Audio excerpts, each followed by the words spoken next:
Sixième.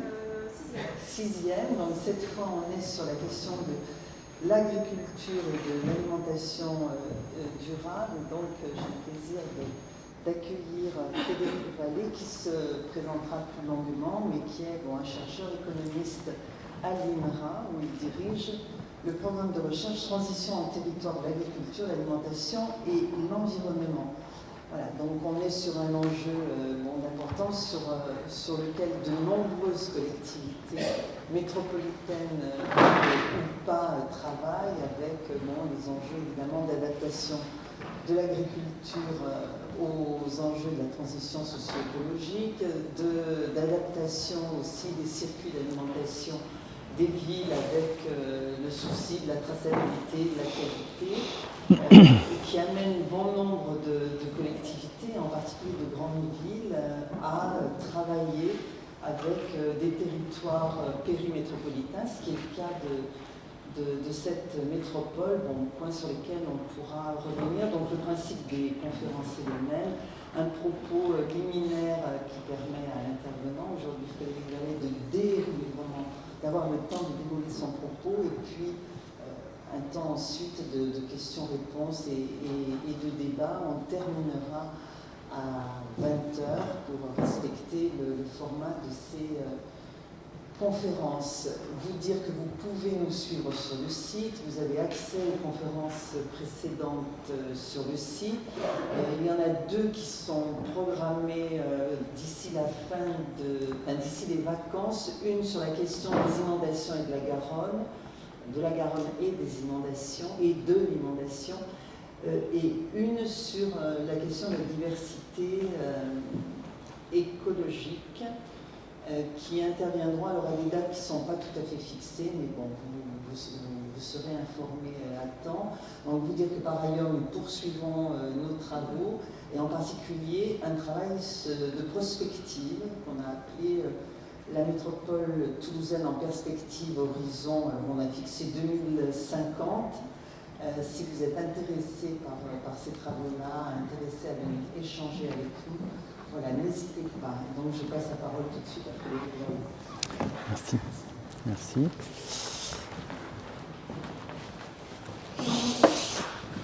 C'est bon pour le micro? Oui. Bien, merci, merci pour l'invitation. Merci au CODEF pour l'invitation. Merci à vous tous d'être présents. Je suis Frédéric Vallée, je suis chercheur à INRAE, à l'Institut national de recherche en agriculture, alimentation et environnement, basé juste à côté, à Castanet-Tolosan, et dans un labo de recherche qui s'appelle l'UMR Agir, où on travaille sur la transition agroécologique.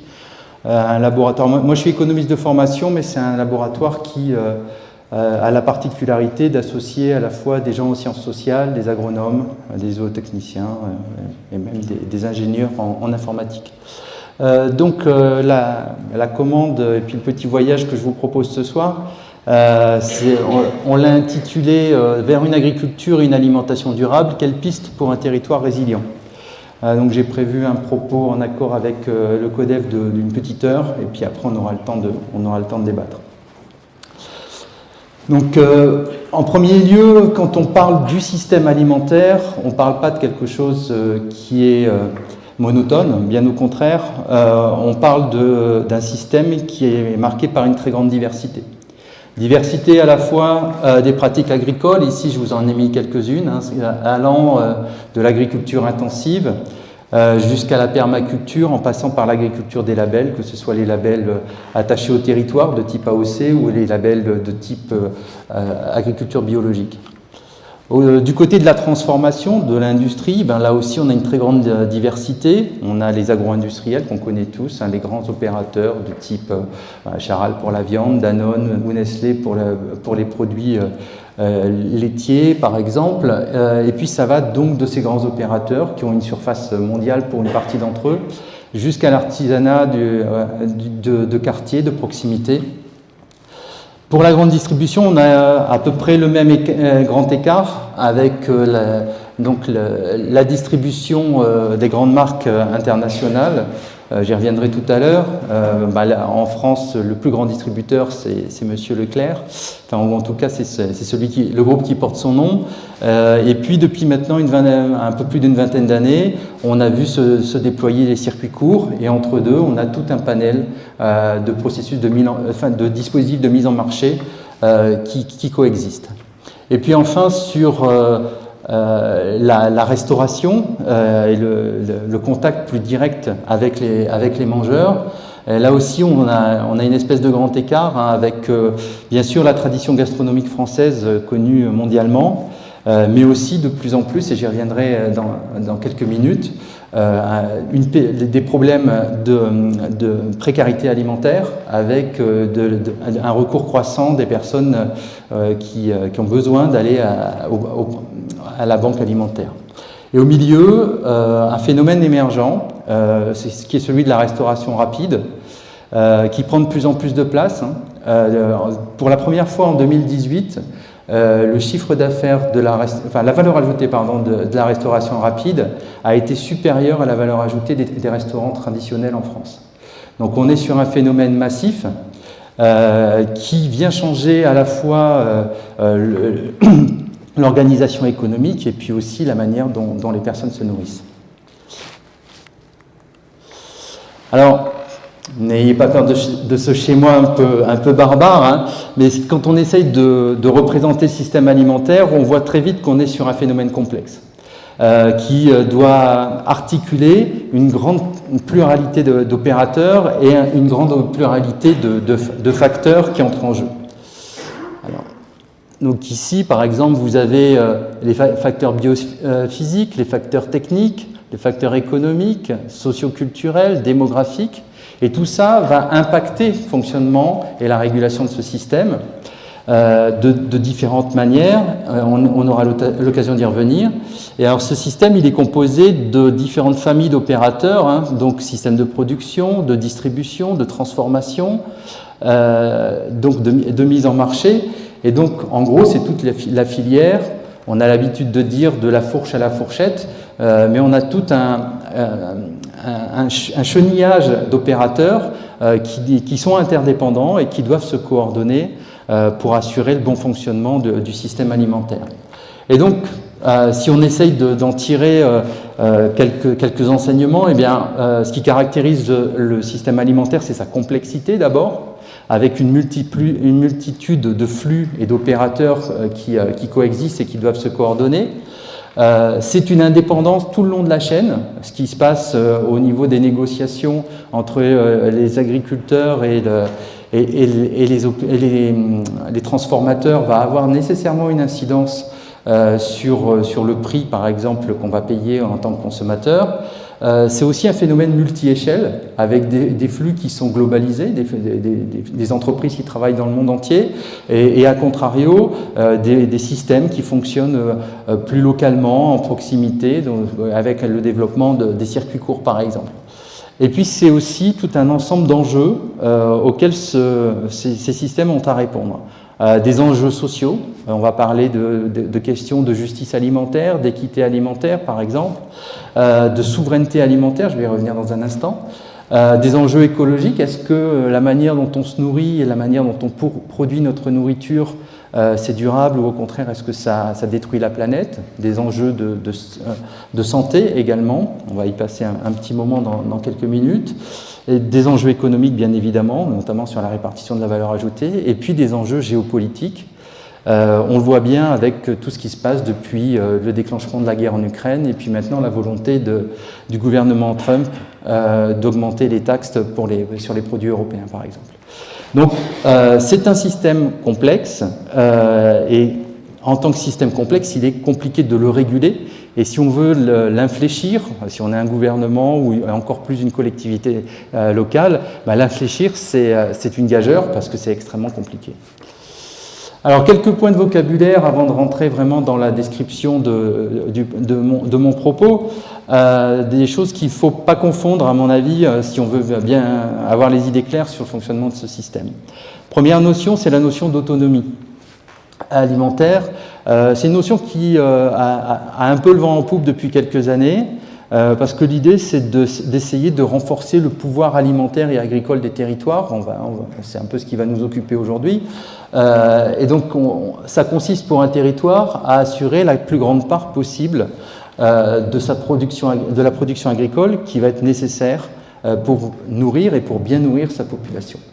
Donc on verra que c'est quelque chose de compliqué, notamment pour des métropoles comme la nôtre. Et la question de l'autonomie alimentaire, c'est un horizon assez éloigné.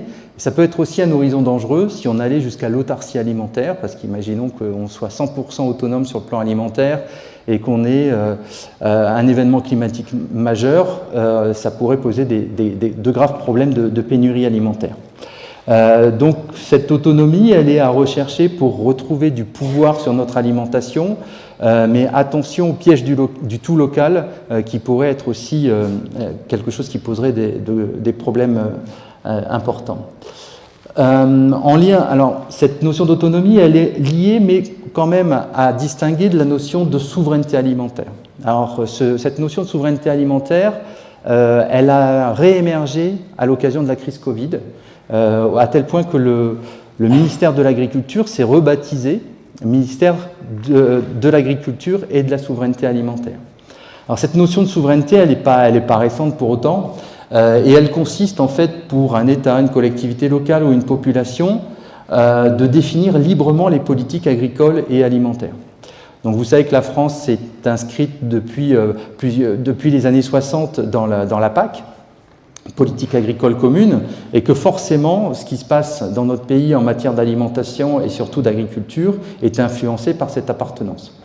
J'en dirai deux mots dans quelques minutes, mais donc la question de la souveraineté, elle met en débat la capacité des collectivités territoriales, ou par exemple de l'État français, à pouvoir définir librement d'une politique alimentaire, sachant que nous sommes inscrits dans l'OMC, l'Organisation mondiale du commerce, que nous sommes inscrits également dans la PAC, et donc tout l'enjeu, c'est de savoir quelle est la marge de manœuvre dont on dispose par rapport à ces dispositifs. Sécurité alimentaire, un point clé également des débats, c'est la capacité de garantir l'accès à une alimentation constante, chaque mot a son importance, constante, en qualité suffisante, sans risque sanitaire notamment, et à toutes les composantes de la population. Donc ici, il y a des débats autour de la justice alimentaire notamment. Et puis enfin, la résilience du système alimentaire. Ici, c'est la capacité d'un système alimentaire à faire face au choc. Et donc, l'exemple le plus parlant au cours des dernières années, ça a été la crise Covid. Et donc, faire face au choc afin d'assurer donc l'accessibilité à une nourriture adaptée aux besoins de tous. Et donc, l'idée, c'est de réduire les vulnérabilités face aux différents risques et aléas auxquels le système alimentaire est confronté. Alors, on va maintenant rentrer dans une phase un peu plus illustrée, je dirais, des propos. La première idée que je voudrais partager avec vous, c'est que ce système alimentaire français aujourd'hui, eh bien, il est un peu mis à mal depuis quelques années, notamment parce qu'on est face à une dépendance croissante aux importations. Les importations alimentaires en France ont été multipliées par 2 depuis le début du siècle et représentent aujourd'hui environ 20% de ce qu'on met dans nos assiettes. Alors ça c'est un constat global. Ce qui est intéressant, c'est de regarder de manière un peu plus fine par type de produit, par type de filière. Et par exemple, on a 45% des poulets qui sont mangés en France aujourd'hui, qui viennent de l'étranger, 26% pour le porc, 22% pour le bœuf. Et puis vous aurez sans doute noté la ligne du dessous, le chiffre de 71% pour les fruits. Donc au fil des décennies, en fait, on a fait un peu une croix sur l'organisation de la filière fruits en France, notamment parce que c'était une filière qui était jugée relativement peu compétitive par rapport à nos concurrents directs, que sont pourtant nos partenaires européens. Je veux parler notamment de l'Espagne ou du Maroc, par exemple, ou pour certains fruits, par exemple les oranges, le Brésil ou la Floride. Donc on est aujourd'hui sur ce type de produit très dépendant. Mais on est aussi très dépendant du matériel et des ressources dont on a besoin pour produire notre alimentation. Donc sur ce qu'on appelle les intrants, notamment les produits phytosanitaires et les engrais, le matériel agricole, le soja pour nourrir le bétail, mais aussi le gaz, Et donc, de ce point de vue, il y a des enjeux qui sont réellement des enjeux géopolitiques qui risquent d'impacter notre marge de manœuvre à faire évoluer le système. Et puis, ce qui fait débat aussi actuellement, depuis plusieurs années, chaque crise agricole permet de le voir réémerger, c'est la question de la concurrence internationale, et notamment une concurrence qui est parfois jugée déloyale en raison des différentiels de coûts salariaux, mais aussi en raison des différentiels de normes, puisque, par exemple, alors c'était manifeste dans le cadre de la signature potentielle des accords du Mercosur, mais on n'a pas de ce qu'on appelle les clauses miroirs. C'est-à-dire le fait d'imposer aux produits qui pénètrent les marchés nationaux en Europe les mêmes conditions de normes, par exemple sur les usages de pesticides, sur les usages vétérinaires, qu'on impose aux agriculteurs en France et en Europe. Donc ces questions, elles sont clés pour pouvoir travailler autour à la fois de la compétitivité de l'agriculture de ce pays et puis de la capacité à déterminer des orientations sur des modèles agricoles. Sur une autonomie alimentaire en France qui est estimée à 60%, avec un potentiel donc de 114%. Donc il y a des marges de progrès possibles. Ce que je voudrais aussi partager avec vous, c'est le constat qui est un peu qui est dans la boîte rouge là. Une bonne partie de ce qui pénètre sur le marché national, notamment sur les produits animaux, ce sont des produits plutôt d'entrée de gamme, de bas de gamme, qui vont par exemple être servis dans les cantines ou qui vont être inscrits dans la préparation des plats préparés qu'on peut avoir notamment dans les supermarchés. Donc il y a un enjeu aussi autour de la compréhension de quel type d'alimentation on fait rentrer sur le marché national et est-ce qu'on a envie que ces produits continuent à pénétrer dans nos repas, nos assiettes. Alors j'ai repris ici un tableau qu'on doit à l'excellent bureau Solagro, là, qui est basé à Toulouse, et qui mène des études donc sur toutes ces questions de modèles agricoles. Alors ce tableau il est intéressant parce qu'en fait il permet de se dire finalement si on veut aller vers un renforcement de l'autonomie alimentaire, on n'a peut-être pas à traiter tous les sujets et tous les produits de la même manière. Parce qu'il y a des produits finalement qu'on consomme très peu, et c'est pas très grave si on est très dépendant pour ces produits. Typiquement dans ce tableau, donc voilà, ici les dattes, les amandes, les figues, etc. On est très dépendant pour ces produits, mais on en consomme relativement peu. A contrario, on est très dépendant également sur orange et ananas, sur bananes, clémentines, tomates, mais on en consomme beaucoup. Donc la question qu'on doit se poser, c'est est-ce qu'on doit changer notre alimentation? Parce que de toute façon, ce sont des produits qu'on ne pourra pas produire localement en France. Ou est-ce que la stratégie, c'est plutôt de reterritorialiser, le mot n'est pas simple à dire, ces filières, parce que finalement, ce sont des produits qui pourraient très bien pousser ici, mais qu'on a préféré déléguer et acheter à l'étranger. Donc tout l'enjeu tourne autour de ces deux questions, et vous voyez bien que la réponse n'est pas évidente et qu'elle dépend, elle dépend des produits considérés. Et donc j'ai mis également en exergue pommes de terre et pommes, donc des produits qu'on produit assez massivement et pour lesquels on a au contraire une surcapacité de production par rapport à ce qu'on consomme.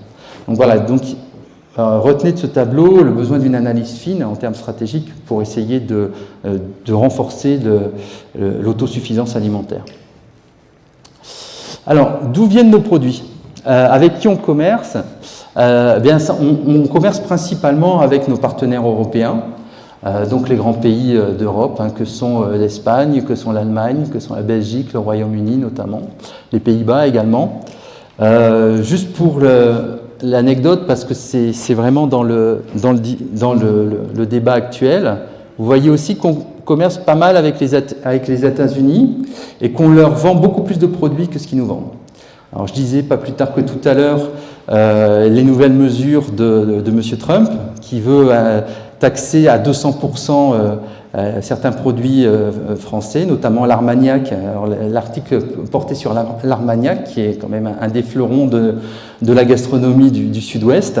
Et les professionnels disaient que c'était une vraie catastrophe parce que c'était un de leurs principaux marchés d'exportation. Donc voilà, quand je parlais d'enjeux géopolitiques du système alimentaire, là on en a une illustration dans les temps présents. Alors, maintenant, je vais vous parler un peu du métier d'agriculteur et de l'agriculture parce que c'est un métier qui est un métier difficile, qui est un métier qui est en péril, mais c'est aussi un métier qui est en train d'évoluer de manière assez rapide au cours des dernières décennies.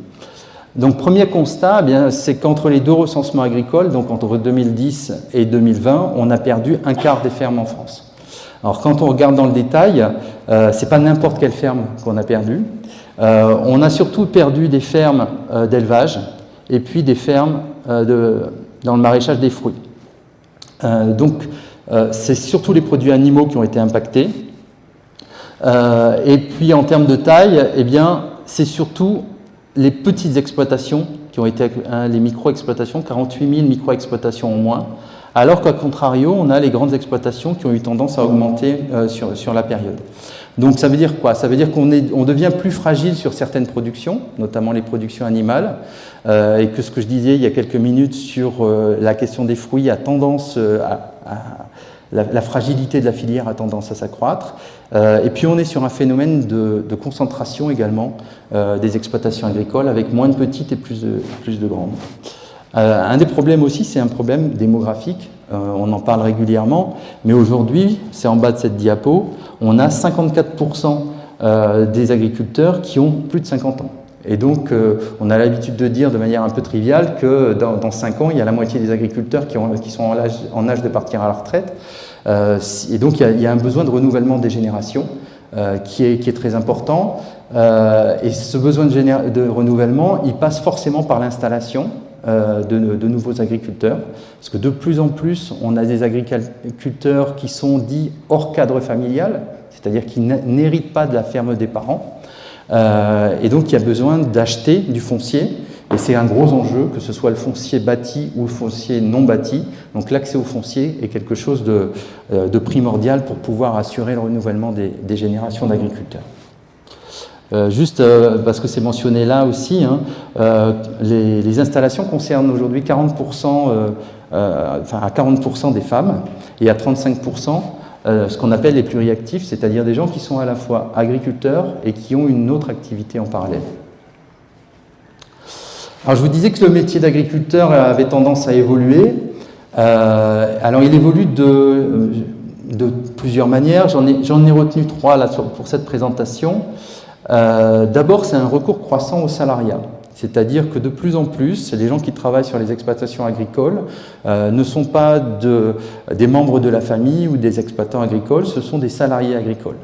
Et donc ça change pas mal de choses sur le mode de fonctionnement de l'agriculture, la gestion des exploitations également.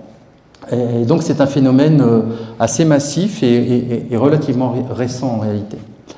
Deuxième point qui marque un changement profond, c'est ce qu'il y a ici. C'est le recours de plus en plus important à ce qu'on appelle les entreprises de travaux agricoles. Il y a encore 20 ou 30 ans, la ferme fonctionnait assez largement en autarcie quand il fallait faire des travaux agricoles, c'est-à-dire tailler les haies, aller chercher les productions pour réaliser les productions pour les vendanges, etc. Aujourd'hui, de plus en plus, on a des entreprises qui se chargent de ce type de mission et donc on a davantage un écosystème qui se met en place avec des fermes qui doivent contractualiser avec des prestataires et donc ça aussi, ça change complètement la manière de fonctionner par rapport à ce qu'on avait il y a une vingtaine d'années. Et puis enfin, dernier point que je voulais mettre en évidence, c'est un recours alors très variable d'une exploitation à l'autre, mais quand même un mouvement de fond, un recours de plus en plus important aux solutions numériques pour gérer les exploitations. Alors, ça va d'un iPhone qui vous permet de savoir la météo jusqu'à des robots qui vont intervenir directement dans les plantations. Donc c'est des choses qui ont tendance à se développer et à modifier complètement le métier d'agriculteur dans sa pratique profonde.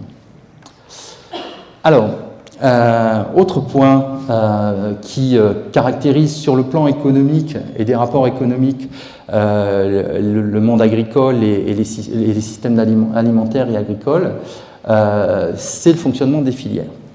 Le fonctionnement des filières, il met en évidence en fait des rapports de pouvoir assez importants.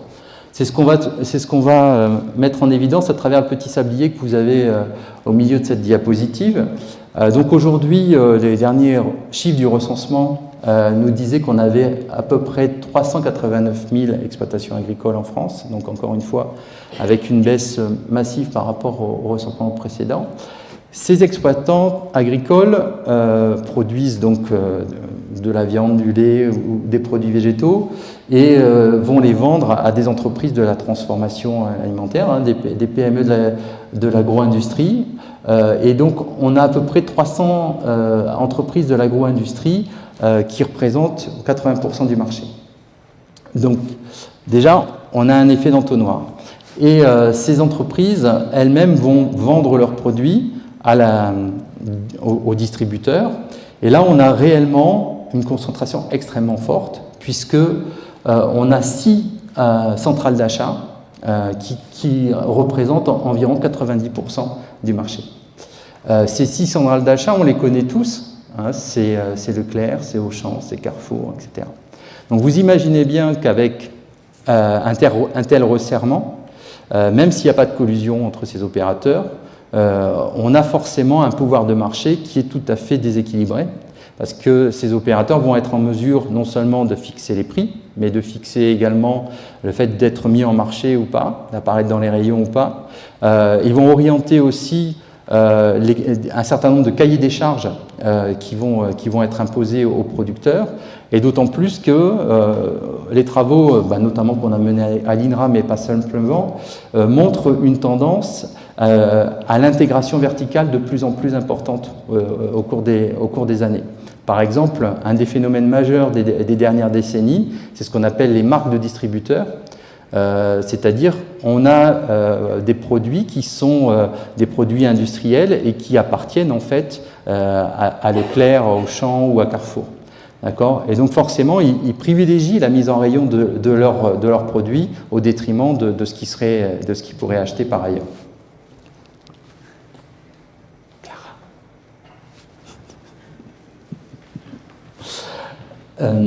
Alors tout ça, ça aboutit en fait à une répartition de la valeur ajoutée qui est de plus en plus polarisée sur les acteurs qui se rapprochent des consommateurs au détriment des agriculteurs. Donc, sur la droite de la diapo, ici, vous avez ce qu'on appelle l'euro alimentaire. Ça permet de voir la répartition de la valeur ajoutée pour 100 euros dépensés. Quelle est la part qui va dans la poche de chacun des opérateurs. Et donc la part qui va dans la poche des agriculteurs, c'est 6,50 euros. C'est une part qui a tendance à diminuer. Donc là, c'est les chiffres de 2020. 2 ans plus tôt, on était à 6,80. Et donc on a voilà, c'est la part qui va dans qui bénéficie aux agriculteurs. Et alors les parts qui ont tendance à augmenter, c'est la part des produits importés, je l'évoquais tout à l'heure, mais aussi la part qui va aux services, notamment aux services de commerce et à la transformation. Donc tout ça, ça aboutit à une fragilisation en fait du métier d'agriculteur, avec aujourd'hui 18% des ménages agricoles qui vivent sous le seuil de pauvreté, et un revenu moyen des agriculteurs en France autour de 25 000 euros, ce qui correspond à peu près à 2 000 euros net par mois. Ce qui est nettement en dessous du revenu moyen des Français.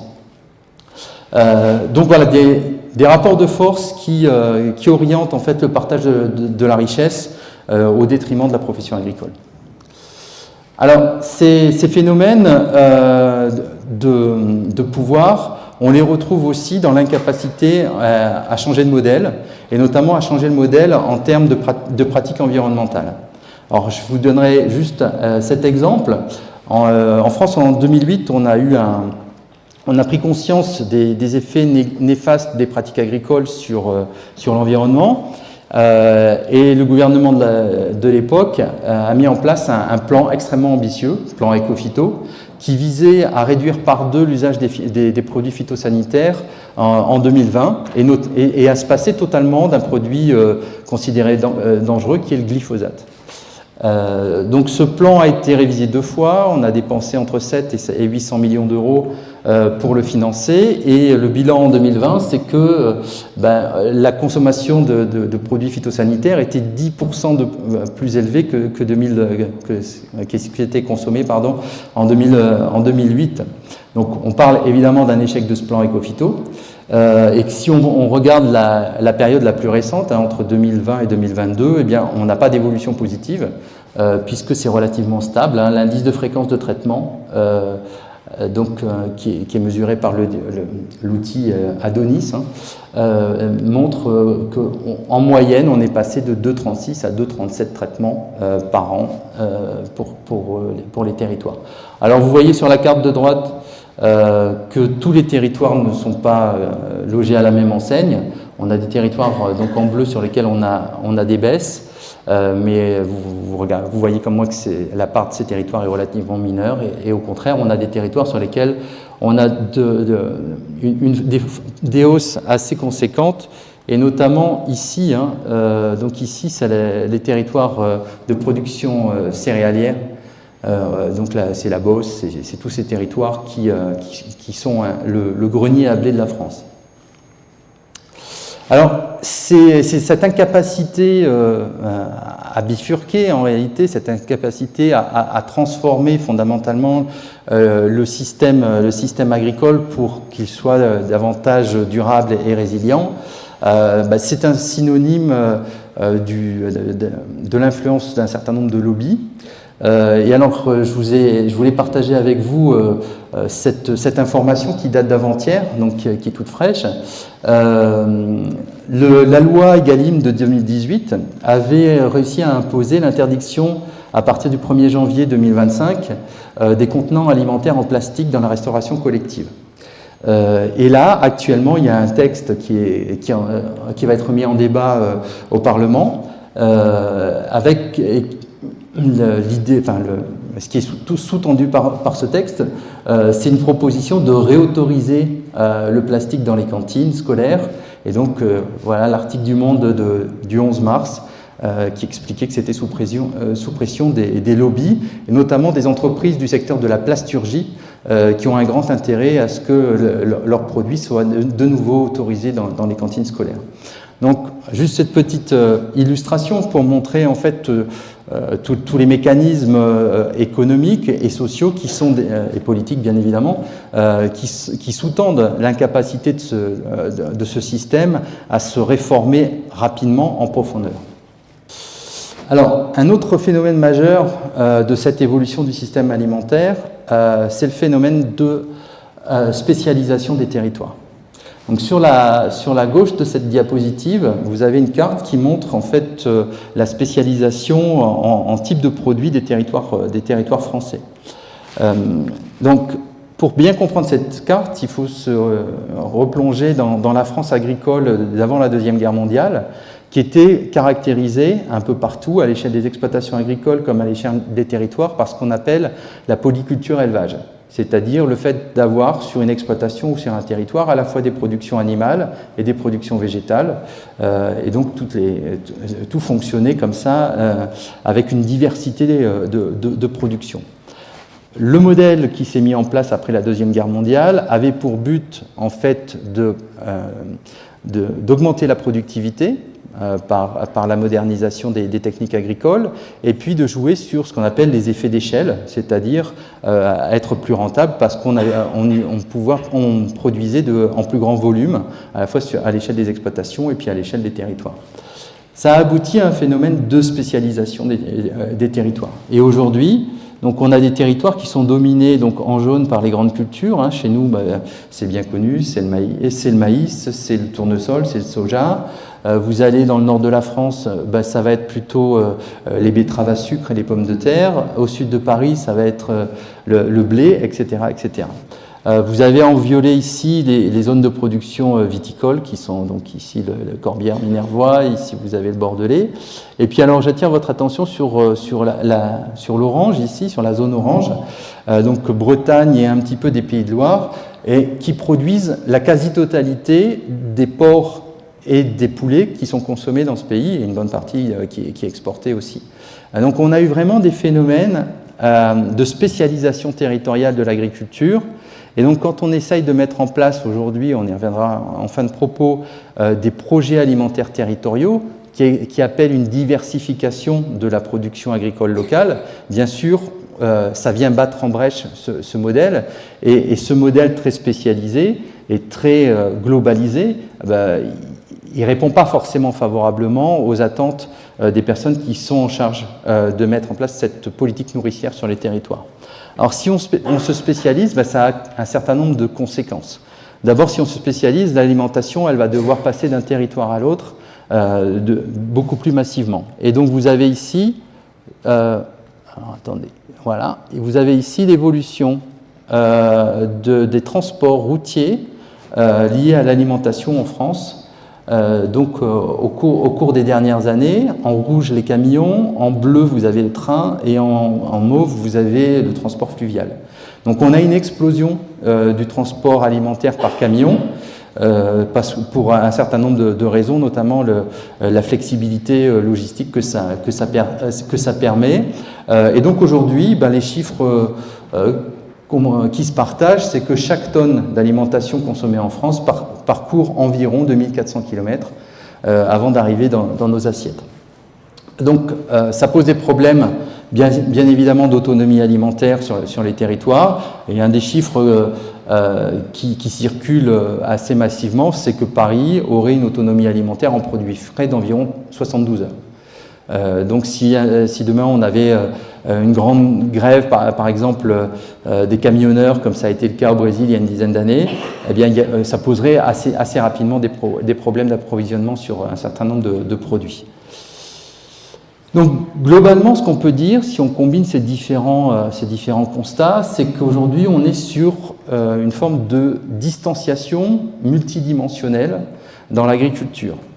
Donc accroissement de la distance selon différents registres, éloignement des bassins d'approvisionnement, c'est-à-dire où est produite ma nourriture et où je la consomme, éloignement également économique avec un renforcement du nombre d'intermédiaires entre l'agriculteur et le mangeur, éloignement également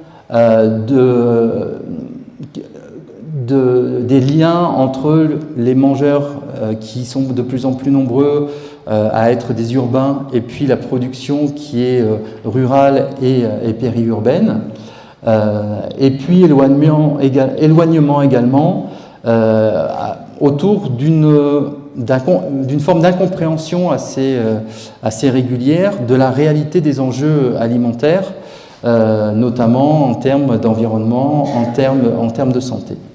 Donc il y a à chaque fois l'enjeu ici, sur ces différentes formes, c'est de resserrer le lien, de recréer de la proximité pour essayer de faire de l'alimentation un bien commun pour les différents opérateurs et les consommateurs des territoires. Alors, pour ça, c'est un des enjeux, ce serait de restaurer l'autonomie alimentaire des territoires, de manière à ce que ce qui est produit, ce que nous mangeons, soit produit à proximité de chez nous. On manque un peu de travaux pour essayer de qualifier ce phénomène d'autonomie alimentaire. Mais il y a un travail qui a été réalisé il y a quelques années par un bureau d'études qui s'appelle Utopie. La méthode est discutée, mais en tout cas, ça permet de faire émerger un certain nombre d'éléments de débat et d'éléments chiffrés. Donc, dans ce travail qui concernait en fait l'autonomie alimentaire des 100 plus grandes agglomérations françaises, Toulouse en faisait partie, ils avaient montré qu'en moyenne, ces grandes agglomérations étaient autonomes autour de 2%. C'est-à-dire à peine 2% de l'alimentation qui était consommée était produite dans le périmètre de l'agglomération. Donc c'est extrêmement faible. Et donc, il y avait l'idée de réfléchir aux potentialités d'autonomie qui étaient, pour pas viser de manière utopique 100%, alors que c'est totalement irréaliste. Et ils avaient montré en fait que justement il y avait des potentiels d'autonomie extrêmement différenciés, avec des villes comme Angers ou Albi pour lesquelles il y avait des possibilités d'aller jusqu'à 90% d'autonomie, alors qu'à contrario, des villes comme Bordeaux, Marseille ou Paris, en raison de leur configuration géographique et de la taille de leur population, 25% était déjà un score très intéressant. Quelques années plus tard, ils ont refait le même exercice à l'échelle régionale. Et donc là, ils ont montré que l'autonomie alimentaire régionale était en moyenne de 35%. Donc sur un territoire comme l'Occitanie, en moyenne, bien 35% de ce que nous mangeons a été produit sur le périmètre régional. Donc si on veut progresser par rapport à cette logique et renforcer l'autonomie alimentaire, quelques leviers à essayer d'activer. Le premier d'entre eux, c'est de renforcer la diversité agricole en activant la fonction vivrière de l'agriculture, c'est-à-dire le fait qu'elle nourrisse la population locale autour de la polyculture, l'agriculture urbaine, etc. Renforcer également la relocalisation des activités de transformation et de commercialisation. Et puis enfin, l'enjeu de préservation foncière, puisque on est dans un pays qui n'est pas le plus artificialisé d'Europe, mais qui est celui sur lequel le taux d'artificialisation est le plus rapide. D'où la mise en place, par exemple, du dispositif ZAN, zéro artificialisation nette, qui a fait beaucoup débat au cours des 2 dernières années, notamment. Et la nécessité, quand on pense les outils d'aménagement du territoire, d'identifier des outils, des espaces sur lesquels on va préserver de la terre agricole. Et ce qui n'est pas précisé dans les outils d'aménagement du territoire, notamment les PLUI par exemple, je le précise, c'est de savoir à quoi on va affecter ces espaces agricoles. Est-ce qu'on va les affecter à une agriculture qui va servir à nourrir le territoire, ou est-ce qu'on va l'affecter à une agriculture indifférenciée, quel que soit le type de production qui est réalisé là-dessus. Penser en termes de bassin alimentaire, régional, interrégional également, et puis il y a un enjeu, je vais y revenir dans un instant, sur les régimes alimentaires et sur la végétalisation des régimes alimentaires.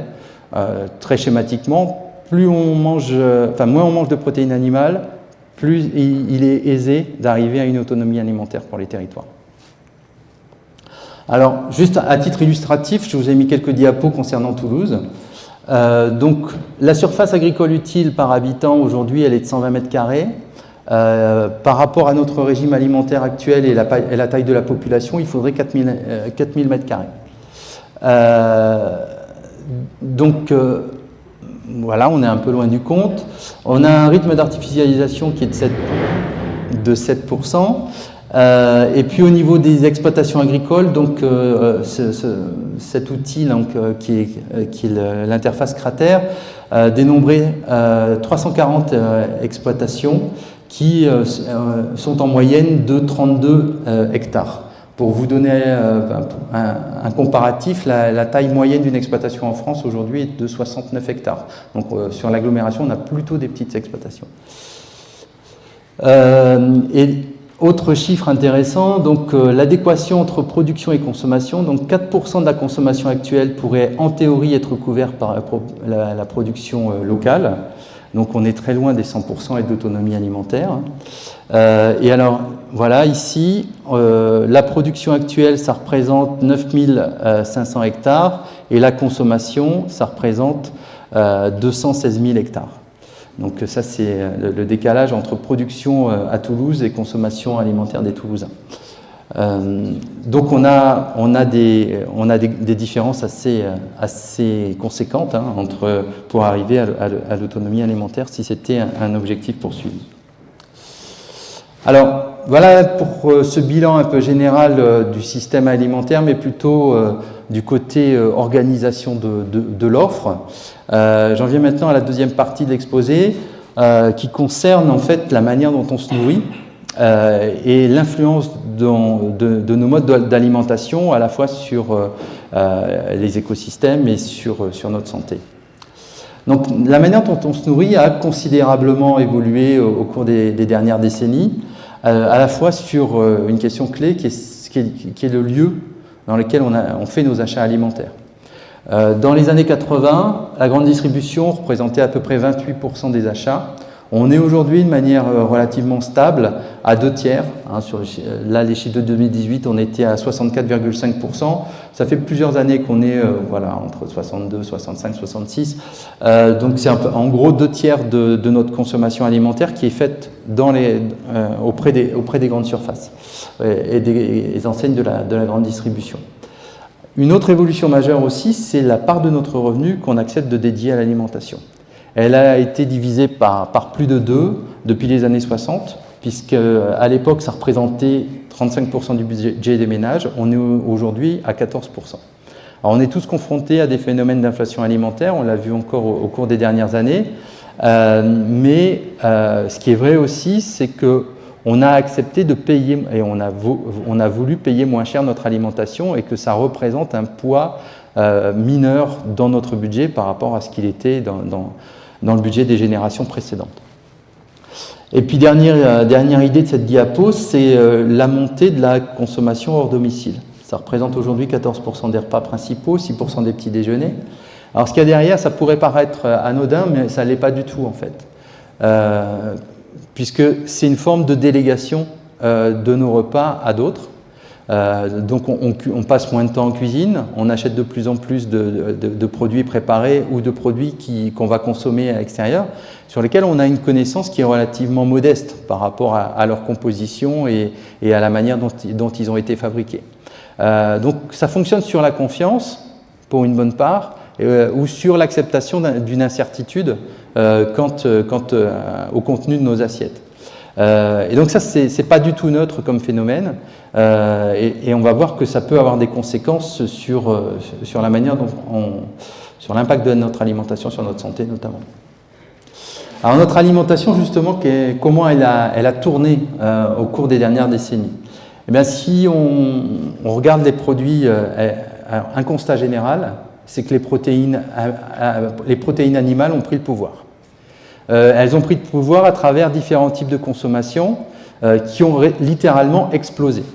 La consommation de viande, elle a été multipliée par 2 depuis les années 50. On est aujourd'hui à 87 kg de viande par personne et par an. Ce n'est pas le pic. La période où ça a été le plus important, c'était au milieu des années 90, où ça avait dépassé les 90 kg par an et par personne, mais en tout cas, ça reste extrêmement conséquent. Même chose pour les produits laitiers, avec par exemple la consommation de fromage qui a été multipliée par 3 depuis les années 50, et puis la consommation de poissons également, x2 depuis les années 50. Et là, en ce qui concerne les poissons, le boom de l'aquaculture n'a rien changé. Hein. Ça n'a pas du tout impacté positivement la pression qui est exercée par la pêche sur les bancs de poissons dans les océans, puisque on continue à avoir des stocks de poissons. Donc le boom de l'aquaculture a abouti à ce que 33% des stocks de poissons dans le monde étaient surexploités en 2015 contre 10% en 1974. Donc l'aquaculture n'est pas la solution. On a eu en fait à la fois un boom de l'aquaculture et puis un boom de la consommation de poissons de haute mer. En parallèle d'un autre mouvement majeur qui va dans l'autre sens, c'est la baisse considérable de la consommation de légumineuses, qui, elle, au contraire, a connu une chute drastique en 100 ans. On est passé de 7,2 kg par an à 1,4 kg par an, très très loin de la moyenne mondiale. Alors c'est intéressant parce que finalement, la moyenne mondiale, c'est un peu ce que consommaient nos arrière-grands-parents. Et donc, revenir à ce modèle, ce n'est pas une utopie, c'est s'interroger sur la manière dont on se nourrit et se dire finalement, est-ce qu'on ne pourrait pas revenir à un mode de consommation qui était celui de la France il y a un siècle. Et puis sur la droite, j'ai mis les usages de la production de légumineuses en France. Vous voyez qu'en bleu, c'est les légumineuses qui ont pour vocation de nourrir le bétail, et en jaune, qui ont vocation à nourrir la population humaine.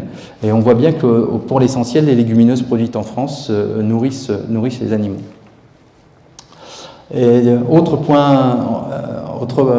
évolution majeure, c'est finalement, est-ce que les jeunes générations qui arrivent, elles ne permettraient pas d'opérer un basculement vers une alimentation plus végétale?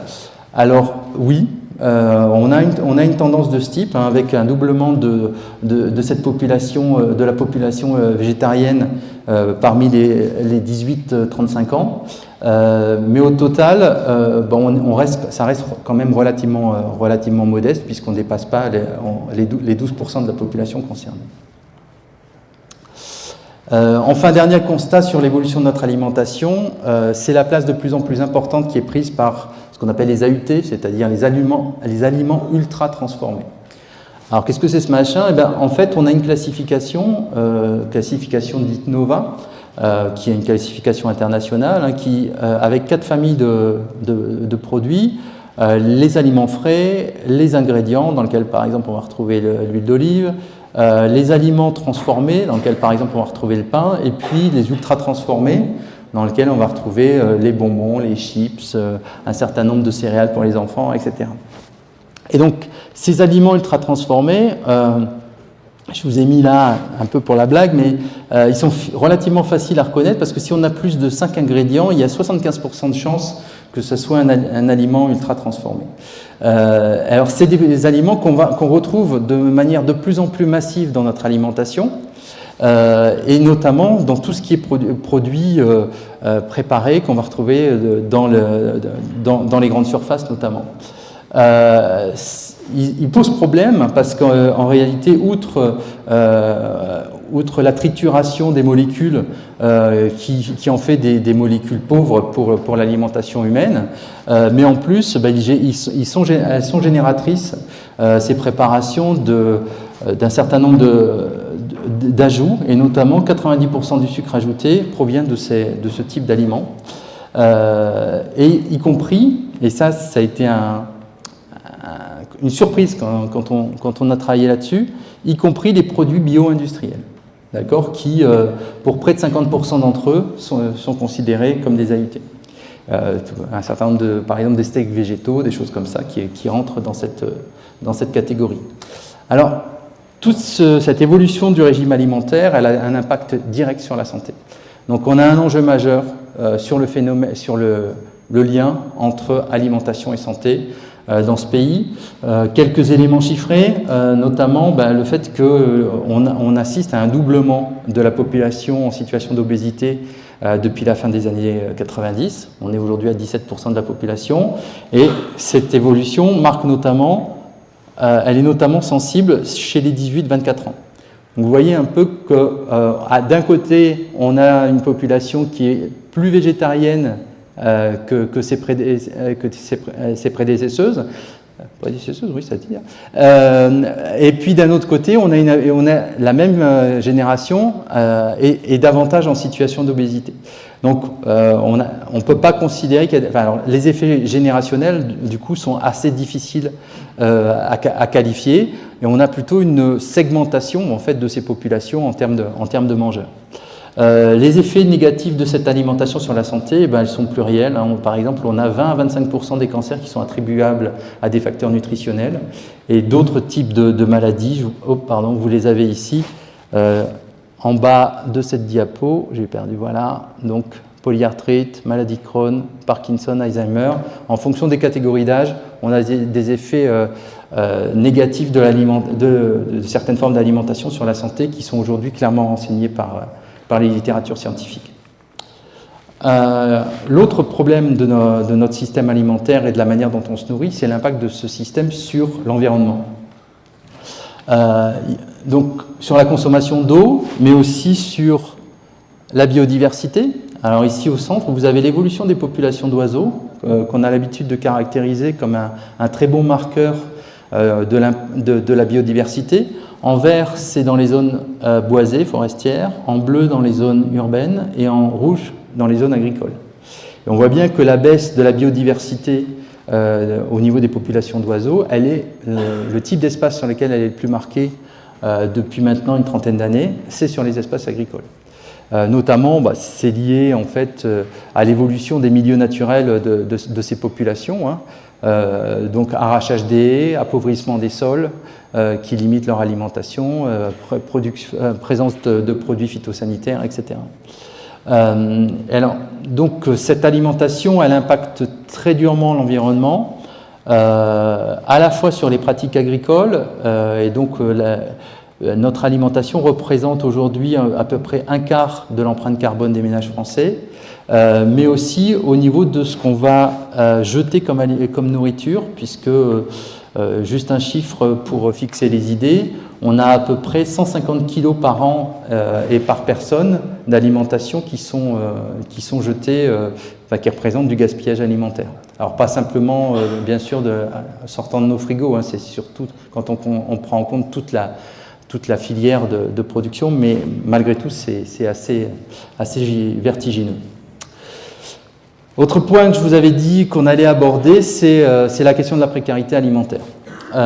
Donc un chiffre pour démarrer, donc 43% des Français ont renoncé en 2022 à des achats alimentaires pour des raisons financières. Donc cette précarité alimentaire, elle est de plus en plus prégnante.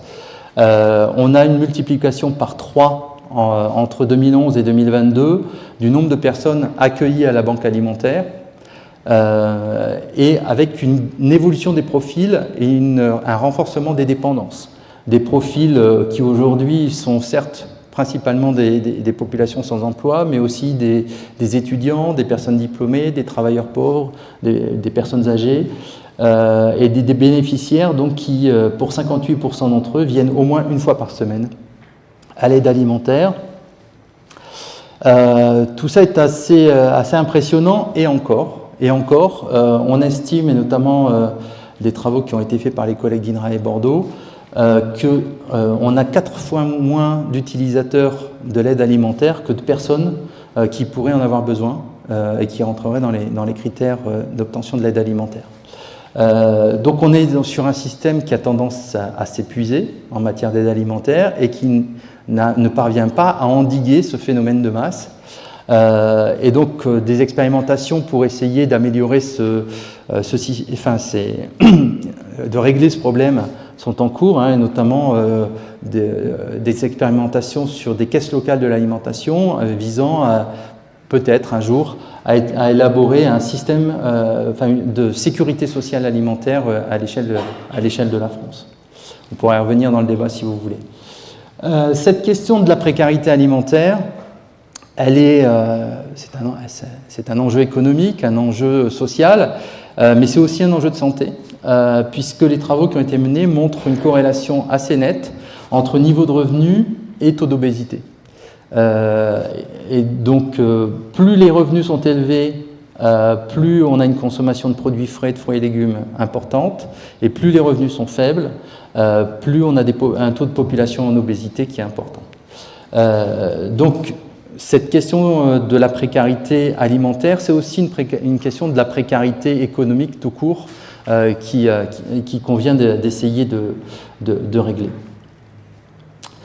Alors pour ça, un travail intéressant, c'est de dire finalement est-ce que la pression doit être uniquement mise sur les individus et sur leur comportement alimentaire, ou est-ce que leur environnement influence aussi la manière dont ils vont se nourrir.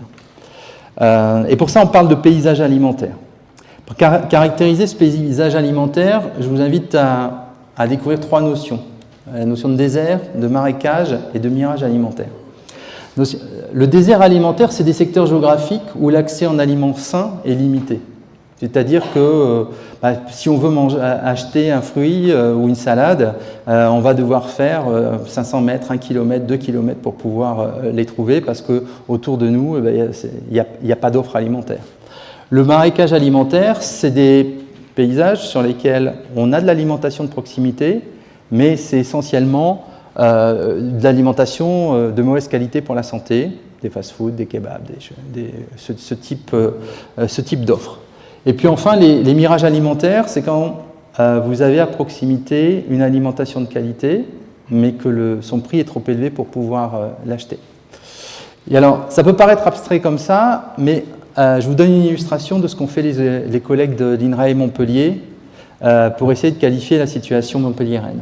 Et ils ont montré que pour plus d'un quart de la population, eh bien, plus d'un quart de la population habitait à plus de 500 mètres d'un commerce alimentaire, que les déserts alimentaires étaient bien présents, pas forcément dans les parties du territoire les plus pauvres, mais surtout dans les zones de périphérie, notamment le périurbain, et donc qui avait nécessité forcément pour pouvoir avoir accès à une alimentation de qualité, d'avoir les revenus suffisants pour avoir une automobile par exemple, ou en tout cas des moyens de transport. Au niveau des QPV, donc les quartiers prioritaires de la ville, ils ont constaté que, comme dans d'autres espaces, mais peut-être de manière plus marquée, il y avait une saturation de l'espace par les fast-foods. Et donc là, clairement, on était dans une situation de marécage alimentaire avec une offre de proximité qui était plutôt ce type de produit qu'un épicier qui vendait des fruits et des légumes. Ils ont mis en évidence une population assez vulnérable face aux problèmes de précarité alimentaire sur différents types de quartiers, et donc un phénomène de mirage alimentaire assez présent sur l'agglomération montpelliéraine. Alors pourquoi c'est important de considérer cette dimension des paysages alimentaires? Parce que c'est un levier d'action pour les collectivités territoriales.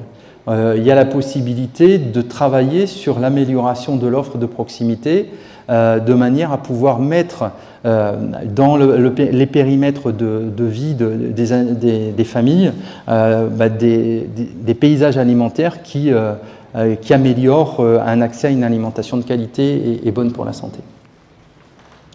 Donc tout ça, ça nous amène à un constat qui est relativement pessimiste, puisque aujourd'hui on est de manière assez rapide en train de dépasser toutes les limites planétaires. Donc on a dépassé la 6e en 2023. Et sur la gauche, là, vous voyez la situation française, on est à 5 limites dépassées.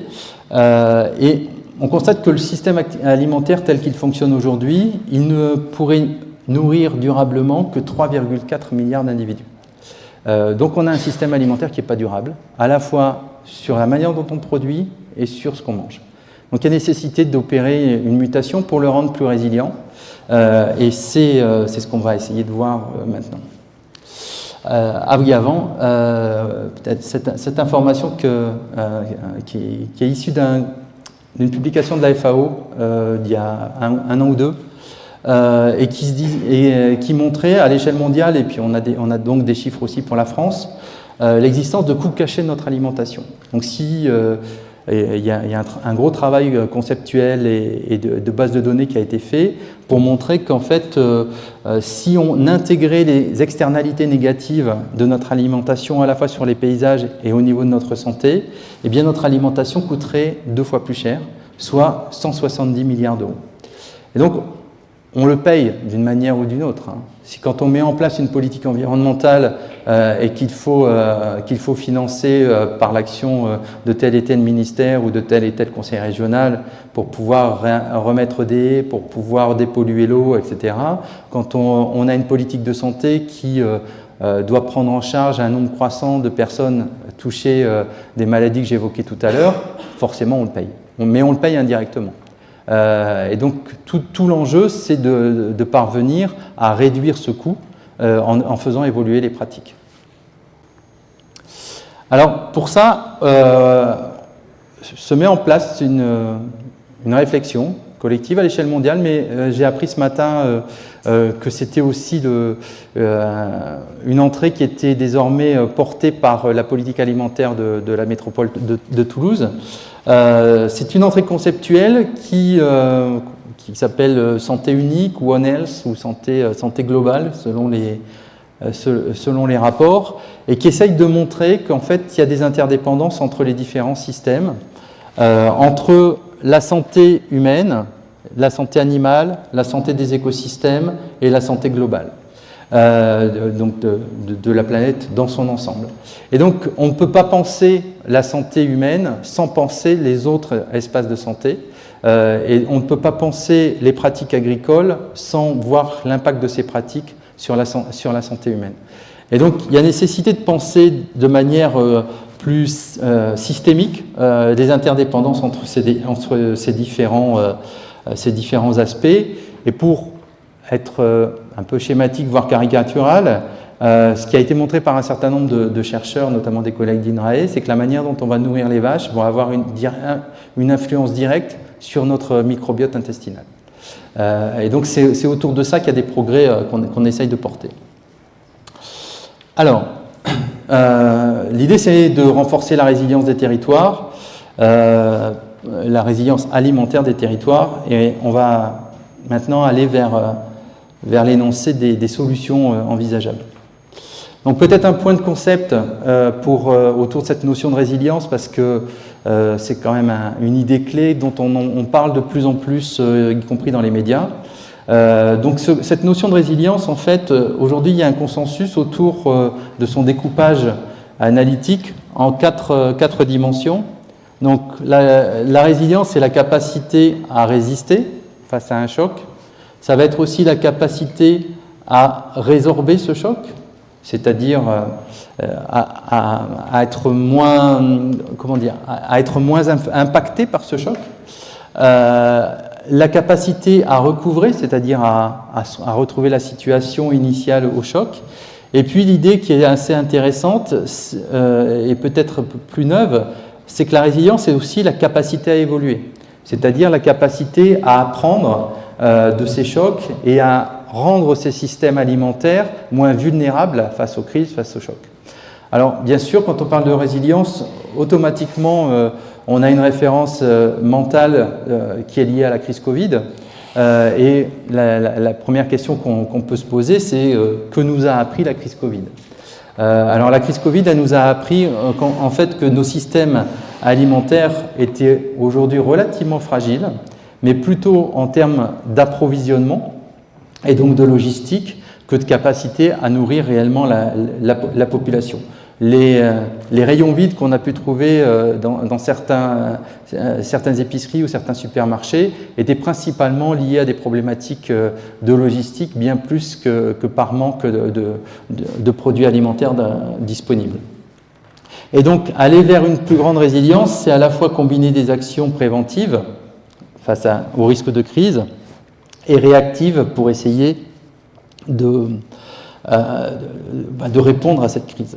Et là encore, la crise Covid nous a montré deux choses. Nous a montré d'une part qu'on n'était pas prêt à faire face à ce type d'événement, et d'autre part, donc ça c'était pour le préventif, en termes de réaction, ce qui a été intéressant, nous on a travaillé pas mal sur l'impact de la crise Covid sur l'alimentation, et on a vu que les réponses les plus efficientes, au sens de la rapidité de réaction, étaient souvent venues du local, bien plus que de l'Union européenne ou du gouvernement national.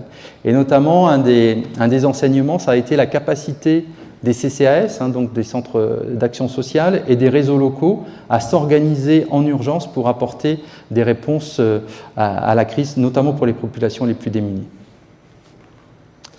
Alors, quelques éléments clés pour fonder en fait cette résilience. Donc ça nécessite une diversité de tous les éléments, de chercher une diversité de tous les éléments, c'est-à-dire diversité des variétés des produits alimentaires, des semences, diversité des pratiques culturelles.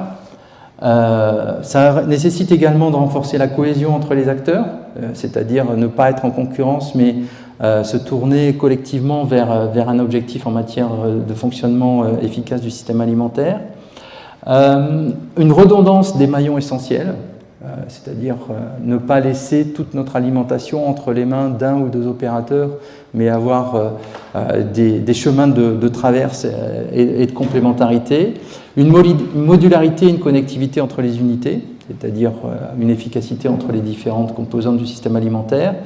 Une autonomie également, à la fois sur la production, sur la transformation et sur la distribution. Et puis enfin une sobriété des usages, notamment sur les ressources naturelles, sur le foncier, sur l'eau, sur l'énergie, principalement.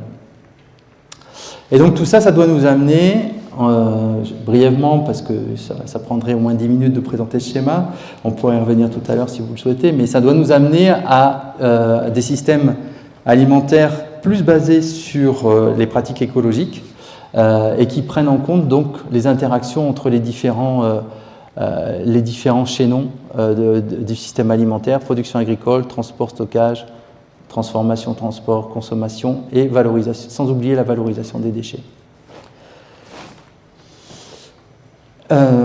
Et donc, la grande question qui fait débat et qu'on nous pose assez régulièrement, c'est est-ce que finalement, ces modèles agricoles vertueux, en termes de pratique, sont un horizon possible ou est-ce que c'est juste une utopie ?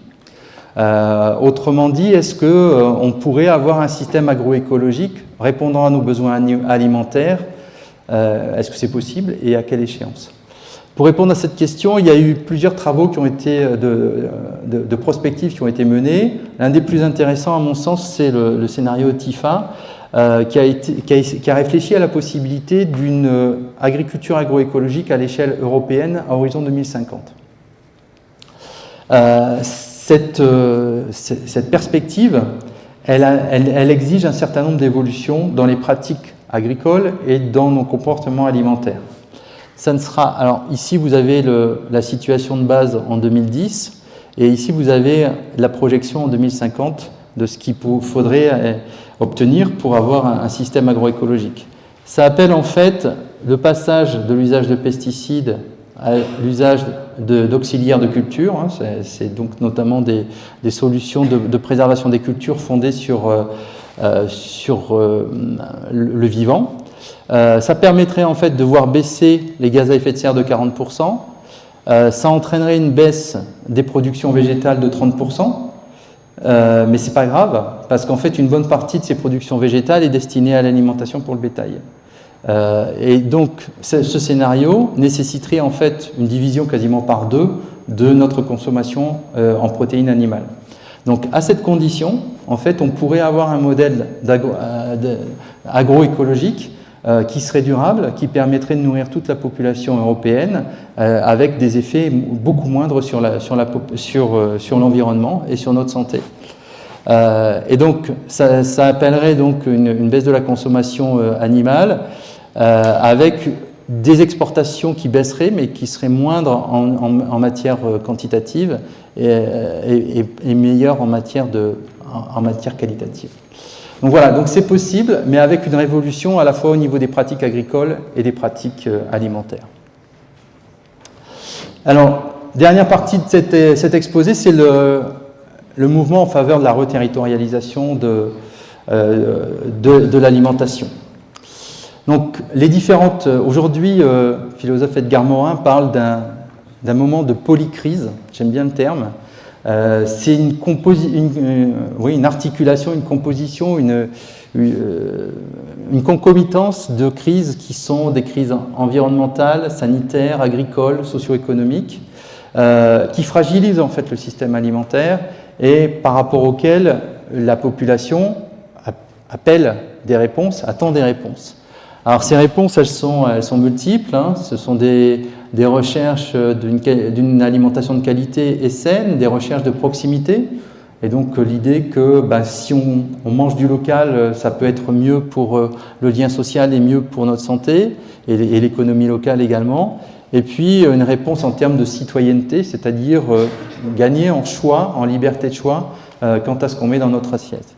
Et alors, un certain nombre de mouvements se sont mis en place depuis maintenant une bonne vingtaine d'années, qui considèrent que la reterritorialisation de l'alimentation, c'est-à-dire le fait de reterritorialiser les systèmes alimentaires, ça pourrait être une solution. Alors, ça se traduit par une multitude d'innovations, une multitude de formes de mise en marché, qu'on a essayé à INRAE, notamment ma collègue de Montpellier, la Yona Chifolo, qui a essayé de faire une typologie de ces formes qui, pour certaines, sont très anciennes et pour certaines, sont assez nouvelles. Donc l'idée, c'est de montrer la diversité des circuits courts qui se met en place aujourd'hui sur les territoires, avec des formes qui sont quasi ancestrales, hein, par exemple les foires alimentaires, les marchés de plein vent, la cueillette à la ferme. Ce sont des phénomènes très très anciens et qui ont de nouveau le vent en poupe. Et puis des choses plus nouvelles, par exemple la création des AMAP. Donc c'est les associations pour le maintien d'une agriculture paysanne. Une AMAP, c'est quoi? C'est un contrat qui est passé entre un agriculteur et des familles de mangeurs qui s'engagent pour une période de 6 mois ou 1 an à acheter régulièrement les produits de l'agriculteur à un prix décent pour que ça ne soit pas trop cher pour la famille et que l'agriculteur puisse vivre de ses productions. Ça, la première AMAP a été créée en France en 2001 sur un modèle qui vient historiquement du Japon et puis qui avait fait une bifurcation vers l'Amérique du Nord. Et ces AMAP ont tendance à se développer. On en compte aujourd'hui 2200 en France et qui alimentent 300 000 ménages environ. Mais on a également donc, par exemple 600 magasins de producteurs, c'est-à-dire des agriculteurs qui se regroupent pour mettre en marché, enfin pour commercialiser dans des magasins les produits qu'ils ont fabriqués. Aujourd'hui, donc 23% des exploitations agricoles françaises proposent des produits en circuit court. Alors en quoi c'est intéressant de réduire les distances? Qu'est-ce qu'on peut en attendre? D'abord, la réduction tout à l'heure, je parlais de distanciation. Parler de proximité et de réduction des distances, c'est à la fois la réduction des distances géographiques, fonctionnelles, mais aussi relationnelles. Renforcer le lien social entre consommateurs et producteurs. Eh bien, différentes améliorations peuvent être attendues. Réduction des emballages, réduction des besoins de transport, réduction du gaspillage alimentaire, reconnexion producteurs-consommateurs, évolution des pratiques productives. On a montré par exemple dans les travaux qu'on mène à INRAE que la part des agriculteurs qui font des bio est plus importante chez ceux qui font du circuit court que sur la moyenne nationale. Ça crée également de la valeur et des emplois sur les territoires et puis enfin ça permet de renforcer l'autonomie alimentaire des territoires. Donc plusieurs pistes d'amélioration du système peuvent être attendues à travers cette réduction des distances. Il ne faut pas oublier non plus ce que peut offrir l'agriculture urbaine, même si en volume de production c'est plus modeste, mais en tout cas on a là aussi une grande diversité de formes d'initiatives qui se sont mises en place depuis quelques années. Ça passe par l'agriculture périurbaine, donc à proximité des villes, mais aussi de l'agriculture collective, notamment sur les toits, sur les espaces verts, sur les friches, au pied des immeubles, etc. Les espaces également de jardins partagés, même si ce n'est pas très présent en France, l'agriculture avec des fermes verticales, et puis enfin, ce que vous et moi, sur notre balcon, dans notre jardin, on peut planter pour notre autoconsommation. Donc, tous ces éléments combinés, ça permet aussi de renforcer la territorialité de l'alimentation. Alors, je termine là-dessus.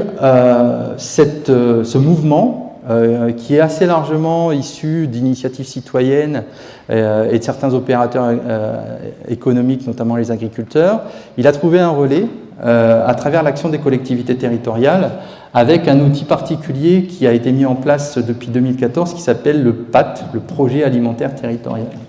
Alors qu'est-ce que c'est que ce PAT? Donc c'est un dispositif qui a été lancé par la loi agricole de 2014.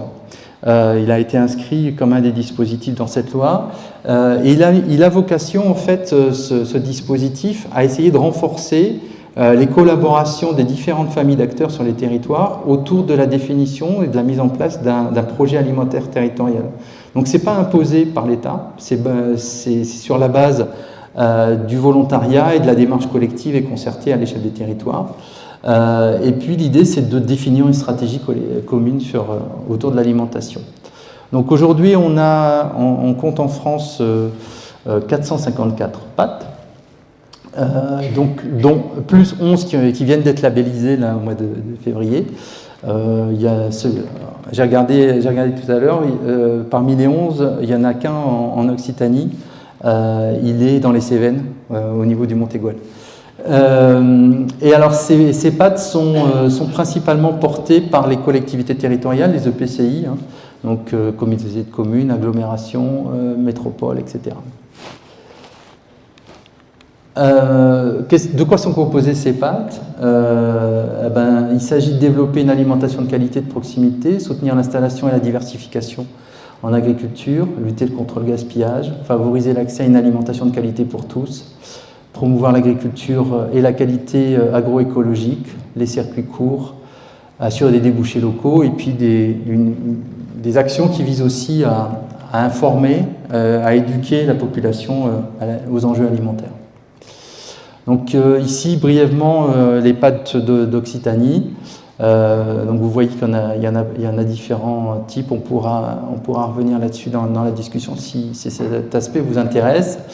Donc, qu'est-ce qu'on en retire? On en retire 6 actions clés pour réussir les pâtes. Impliquer toutes les parties prenantes, et notamment la question de la gouvernance des pâtes, un gros enjeu, c'est un gros enjeu à mettre en place. Garantir une volonté politique forte et une animation efficace. Définir l'échelle pertinente, à quelle échelle on doit définir le pâte. Aujourd'hui, on a une très grande diversité. On a 15 pâtes en France qui ne concernent qu'une seule commune, qui ont été faits à l'échelle d'une seule commune. A contrario, on a de plus en plus on a 9% des pâtes qui ont été définies à l'échelle des départements.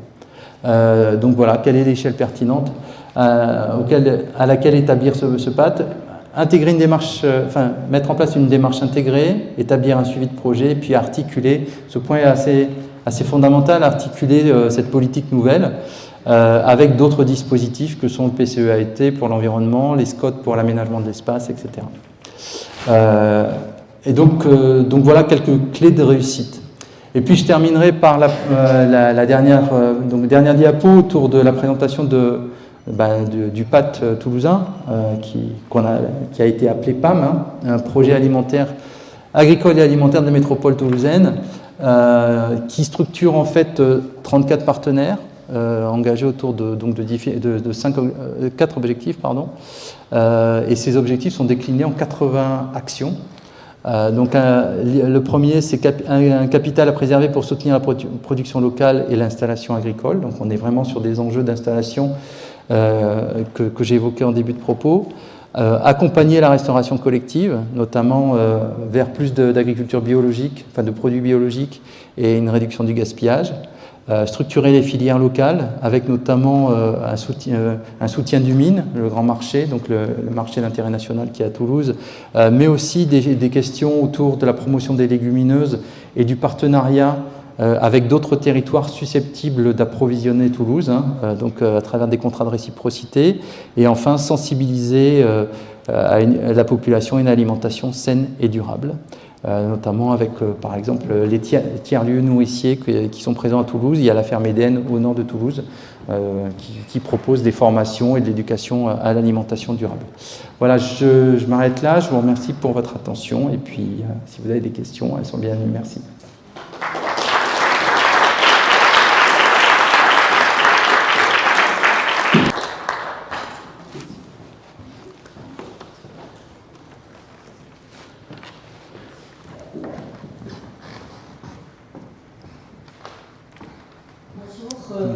Merci beaucoup pour cette présentation très intéressante.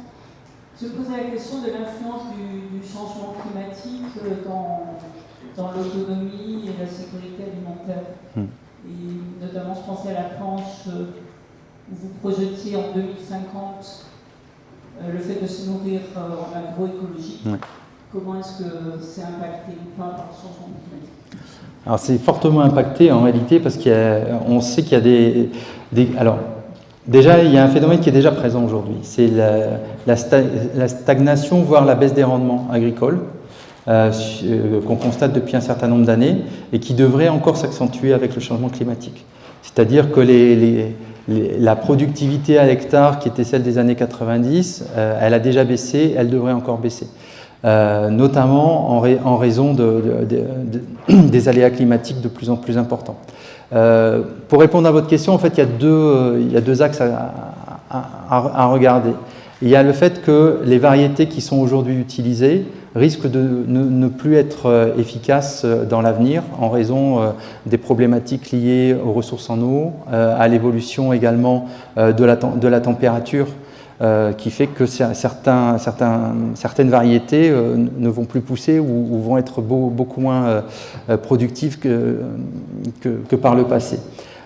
Donc ça, c'est devant nous, et donc il y a des réflexions qui sont menées à la fois au niveau des opérateurs qui regardent par exemple quelles sont les variétés qui poussent sous des latitudes où le climat aujourd'hui est celui qu'on estime devoir être la situation française à horizon de 2050 ou 2080, et donc ils commencent déjà à adapter les variétés mises en place.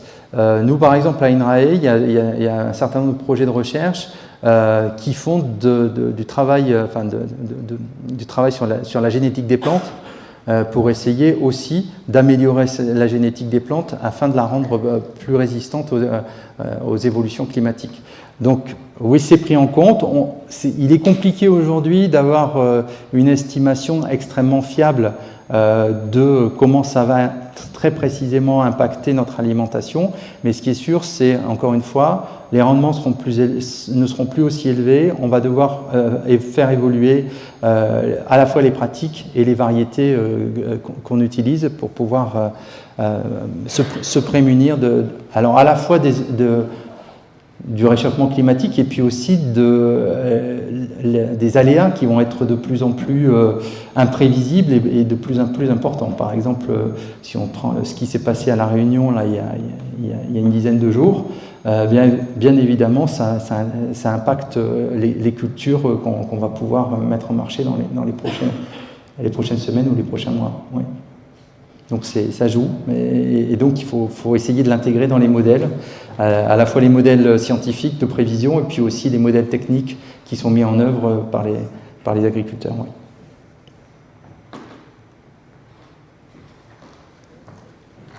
D'abord, encore merci de votre conférence qui m'a paru très complète, qui a apporté une autre thème. On voit que tout est très interdépendant. Et aussi félicitations pour votre voix qui est très endurante. Merci. J'ai des courtes questions. La première, au niveau de la présentation, la France importe 20% de sa consommation. Et de l'autre côté de la diapo, il y a nous sommes la France qui est autosuffisante à 60% des passions alimentaires. Oui, parce qu'en fait, c'est bien d'avoir remarqué ça. En fait, pourquoi 60%? Parce qu'en fait, le 60% combine à la fois l'alimentation importée, mais aussi ce qui est nécessaire pour assurer notre production nationale. Et donc, c'est forcément moins que les 80% qu'on produit sur le territoire national, puisqu'il faut aussi prendre en compte le matériel agricole, les produits phytosanitaires et l'énergie qui rentrent dans ce calcul des 60%. Merci de votre réponse. Voici ma deuxième question. Nous avons un régime excitarien. Si ce n'est pas trop indiscret, quel est votre régime alimentaire? Alors, ouais, c'est indiscret. Moi, je suis un mauvais élève, en fait. Je suis un mauvais élève parce que, par exemple, je disais que les Français consommaient 21 kilos de fromage par an et par personne. À mon avis, je suis à plus que ça. Je consomme assez peu de viande, en réalité. Très peu, d'ailleurs. J'en mange à peu près une fois par semaine, pas plus. Mais par contre, beaucoup de café, beaucoup de chocolat, beaucoup de fromage. Donc c'est très très mauvais. Bonsoir. Oui. J'avais juste une question par rapport à ce que je chiffre sur la consommation de viande que vous avez mentionné. Ah oui, je ne vous voyais pas, merci. Oui. Et au programme éventuel au PAL que vous avez mentionné, et le scénario de TIFA, voilà. Ouais. Donc le scénario montre bien que la plupart des recommandations de santé ou en climat de réduire la consommation de viande. Est-ce que vous avez des exemples de programmes d'organisations qui ont permis, parce qu'en France ça stagne à peu près depuis les années 2000, à part les jeunes, effectivement, comme les gens ne réduisent pas énormément leur consommation de viande, ça reste assez stable. Est-ce qu'il y a des actions, des programmes à plus ou moins grande échelle qui permettent justement d'impacter ça et d'atteindre, de rendre plus réaliste un scénario un peu plus résilient pour 2050? Alors, il n'y a pas à ma connaissance, il n'y a pas de programme à grande échelle. Il y a pas mal d'expérimentations qui sont mises en place. Alors, ça serait difficile de les lister toutes, mais je vais vous en citer 2 ou 3. Il y a un certain nombre de programmes qui sont notamment liés à l'évolution des repas dans la restauration collective, dans les cantines scolaires principalement, que ce soit au niveau des écoles, du secondaire ou à l'université, où a été mis en place davantage de produits végétaux dans les menus. Et on voit que, en fait, il y a un effet d'apprentissage assez intéressant, à la fois au niveau de la capacité des cuisiniers à fournir ce type de repas et à les rendre plus attractifs, et aussi au niveau de l'intérêt des mangeurs à pouvoir goûter des choses qu'ils n'ont pas forcément l'habitude de goûter dans d'autres sphères, à la maison par exemple, et de trouver un intérêt à ce type d'alimentation. Donc oui, il y a des programmes, mais ce n'est pas à grande échelle, c'est plutôt à l'initiative d'une collectivité territoriale, d'un lycée même, et donc c'est plutôt à des échelles assez réduites. Après, c'est encore mentionné ici, à Toulouse, il y a le programme Léguminon, notamment donc c'est un programme qui a été labellisé dans le dispositif des démonstrateurs territoriaux qui a été lancé en France il y a 2 ans. Et l'idée de ce dispositif, c'est de soutenir des initiatives innovantes sur 38 territoires qui ont été labellisés pour aller vers des systèmes alimentaires et agricoles plus durables. Donc celui de Toulouse, il s'est focalisé sur les légumineuses, sur la promotion des légumineuses, à la fois au niveau de la production agricole, mais aussi au niveau de l'alimentation des populations. Donc il démarre, là, c'est un programme qui a démarré l'an dernier, et qui s'appuie aussi sur une filière, un dispositif qui s'appelle FILEG en Occitanie, qui regroupe l'ensemble des opérateurs qui travaillent donc sur les légumineuses à l'échelle régionale. Et donc là, l'idée c'est vraiment d'innover, de faire de la promotion de ce type de produits, de protéines végétales, pour essayer de renforcer leur place dans l'alimentation courante. Qu'est-ce que je pourrais vous dire encore ? Oui, un autre exemple, les défis foyer alimentation positive. C'est des démarches qui sont proposées aux familles pour faire évoluer leur alimentation avec un suivi sur une période durée afin d'infléchir la manière dont la famille se nourrit et donner des pistes pour faire évoluer les pratiques. Ça se développe un peu partout. Et alors, avec des résultats, je dois dire, qui sont assez différents d'un territoire à l'autre, c'est-à-dire et d'une famille à l'autre d'ailleurs. Il y a des familles qui jouent le jeu pendant toute l'expérimentation, et puis quand on va les revoir 3 ou 4 mois après, ils ont repris leur régime alimentaire antérieur. Et d'autres, au contraire, chez qui il y a eu une vraie inflexion. Donc voilà, juste pour quelques exemples par rapport à la question que vous vous posiez. J'ai aussi 2 questions. La première question, c'est qu'en fait, pour l'agriculture, il y a un grand impact sur l'écologie. C'est qu'en fait, comme les nourritures sont importées, il y a plein de métaux rares, des petits minéraux. En fait, ça ne revient pas sur le pays de départ. Et est-ce que ça, surtout aussi, maintenant à Toulouse, en France, il y a beaucoup de mairies commencent à former les habitants faire le compost. Si le compost qui contient le pesticide, le métaux lourd, est-ce que ce n'est pas un moyen d'empoisonner la terre? Si ça transforme les composts toxiques, entre guillemets, ça c'est la première question. Ouais.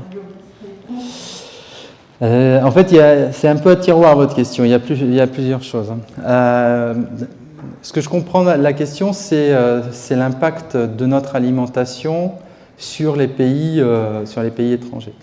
À la fois donc en termes ça peut être de la déforestation importée par exemple, Et donc, quel est l'impact réel de ce qu'on mange, par exemple en termes de déforestation au Mexique, puisque aujourd'hui la mode est à l'avocat, en termes de déforestation en Côte d'Ivoire, puisque pour la France, hormis le soja, le chocolat, c'est le premier facteur de déforestation importée. Et donc, ouais, j'ai dit tout à l'heure que j'y étais pas pour rien, hein, mais je plaide coupable. Mais voilà, il y a ce phénomène de pas simplement l'impact de ce qu'on mange sur notre pays, mais aussi sur les autres pays. Ça, c'est un premier point, un premier élément de réponse par rapport à ce que vous avez dit. Alors, le deuxième élément, alors c'est amusant que vous abordiez ce problème, parce qu'en fait, ça fait 4 ans que je suis arrivé à Toulouse en tant que chercheur. Avant, j'étais à Paris. Et il y a un phénomène à Paris, c'est que quand le baron Haussmann a fait le Paris moderne, eh bien, toutes les boues qui étaient dans le centre-ville de Paris ont été déplacées à la périphérie. C'était à une époque déjà assez industrielle, avec un certain nombre de produits nocifs à l'intérieur des terres. Et quand, en périphérie parisienne, aujourd'hui, on commence à voir émerger des fermes urbaines, des jardins partagés, etc., un des gros enjeux, c'est de savoir si les terres qui sont concernées par ces nouvelles pratiques agricoles font partie des terres qui avaient été déplacées et est-ce qu'elles sont polluées. La réponse, c'est que dans un certain nombre de cas, oui. Et donc, ce que vous dites, on a d'ailleurs des collègues d'INRAE qui avaient produit un livre à ce sujet, c'est qu'il faut faire très attention, parce que quand on commence à mettre en place ce type de pratique, il faut d'abord dépolluer les sols, parce que sinon il y a de fortes chances pour que ça soit néfaste pour la santé.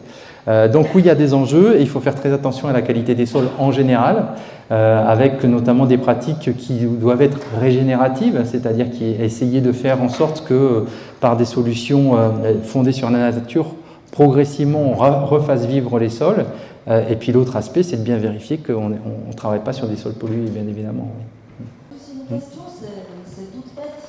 En fait, comme vous êtes économiste, c'est qu'en Europe, le norme européen pour importation alimentaire, plein de choses, on a fait des tonnes de réglementation. Il faut interdire ça, interdire mettre certains pesticides pour l'agriculture.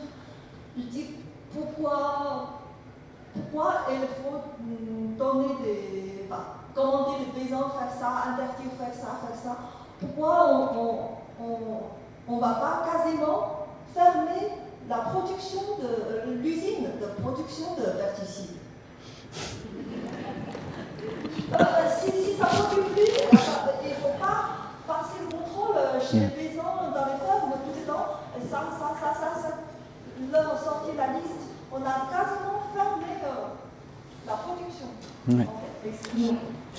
Alors là, on est sur un débat qui pourrait nous amener loin. Alors, un agriculteur, quand il produit, il cherche à vendre ses produits. Et donc, qu'est-ce que j'ai dit tout à l'heure? J'ai montré que les principaux débouchés aujourd'hui, c'était quand même essentiellement l'agro-industrie et la grande distribution. Et donc, c'est vrai qu'il y a, pour essayer de stabiliser le système de l'exploitation, il passe souvent des contrats avec ces opérateurs.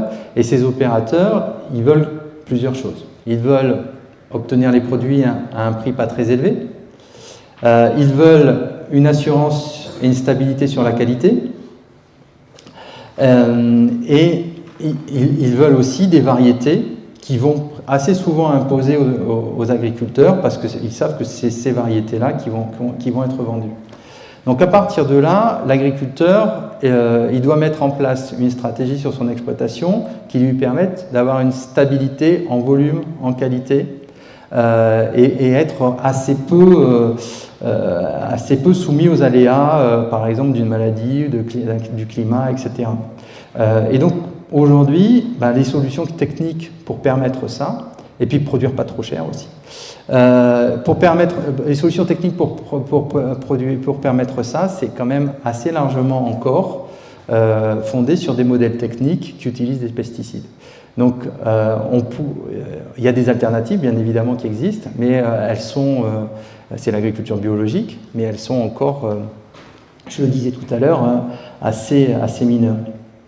Donc, si on arrête les pesticides aujourd'hui, je peux vous dire qu'on a à INRAE une charge sur les épaules assez lourde, y compris quand la ministre visite le stand d'INRAE au Salon de l'Agriculture et qui dit si on n'a pas les solutions, c'est parce que l'INRAE cherche mal.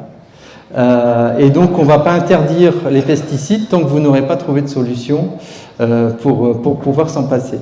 Je vous assure que c'est des propos qui ont été tenus sur le stand d'INRAE l'an dernier.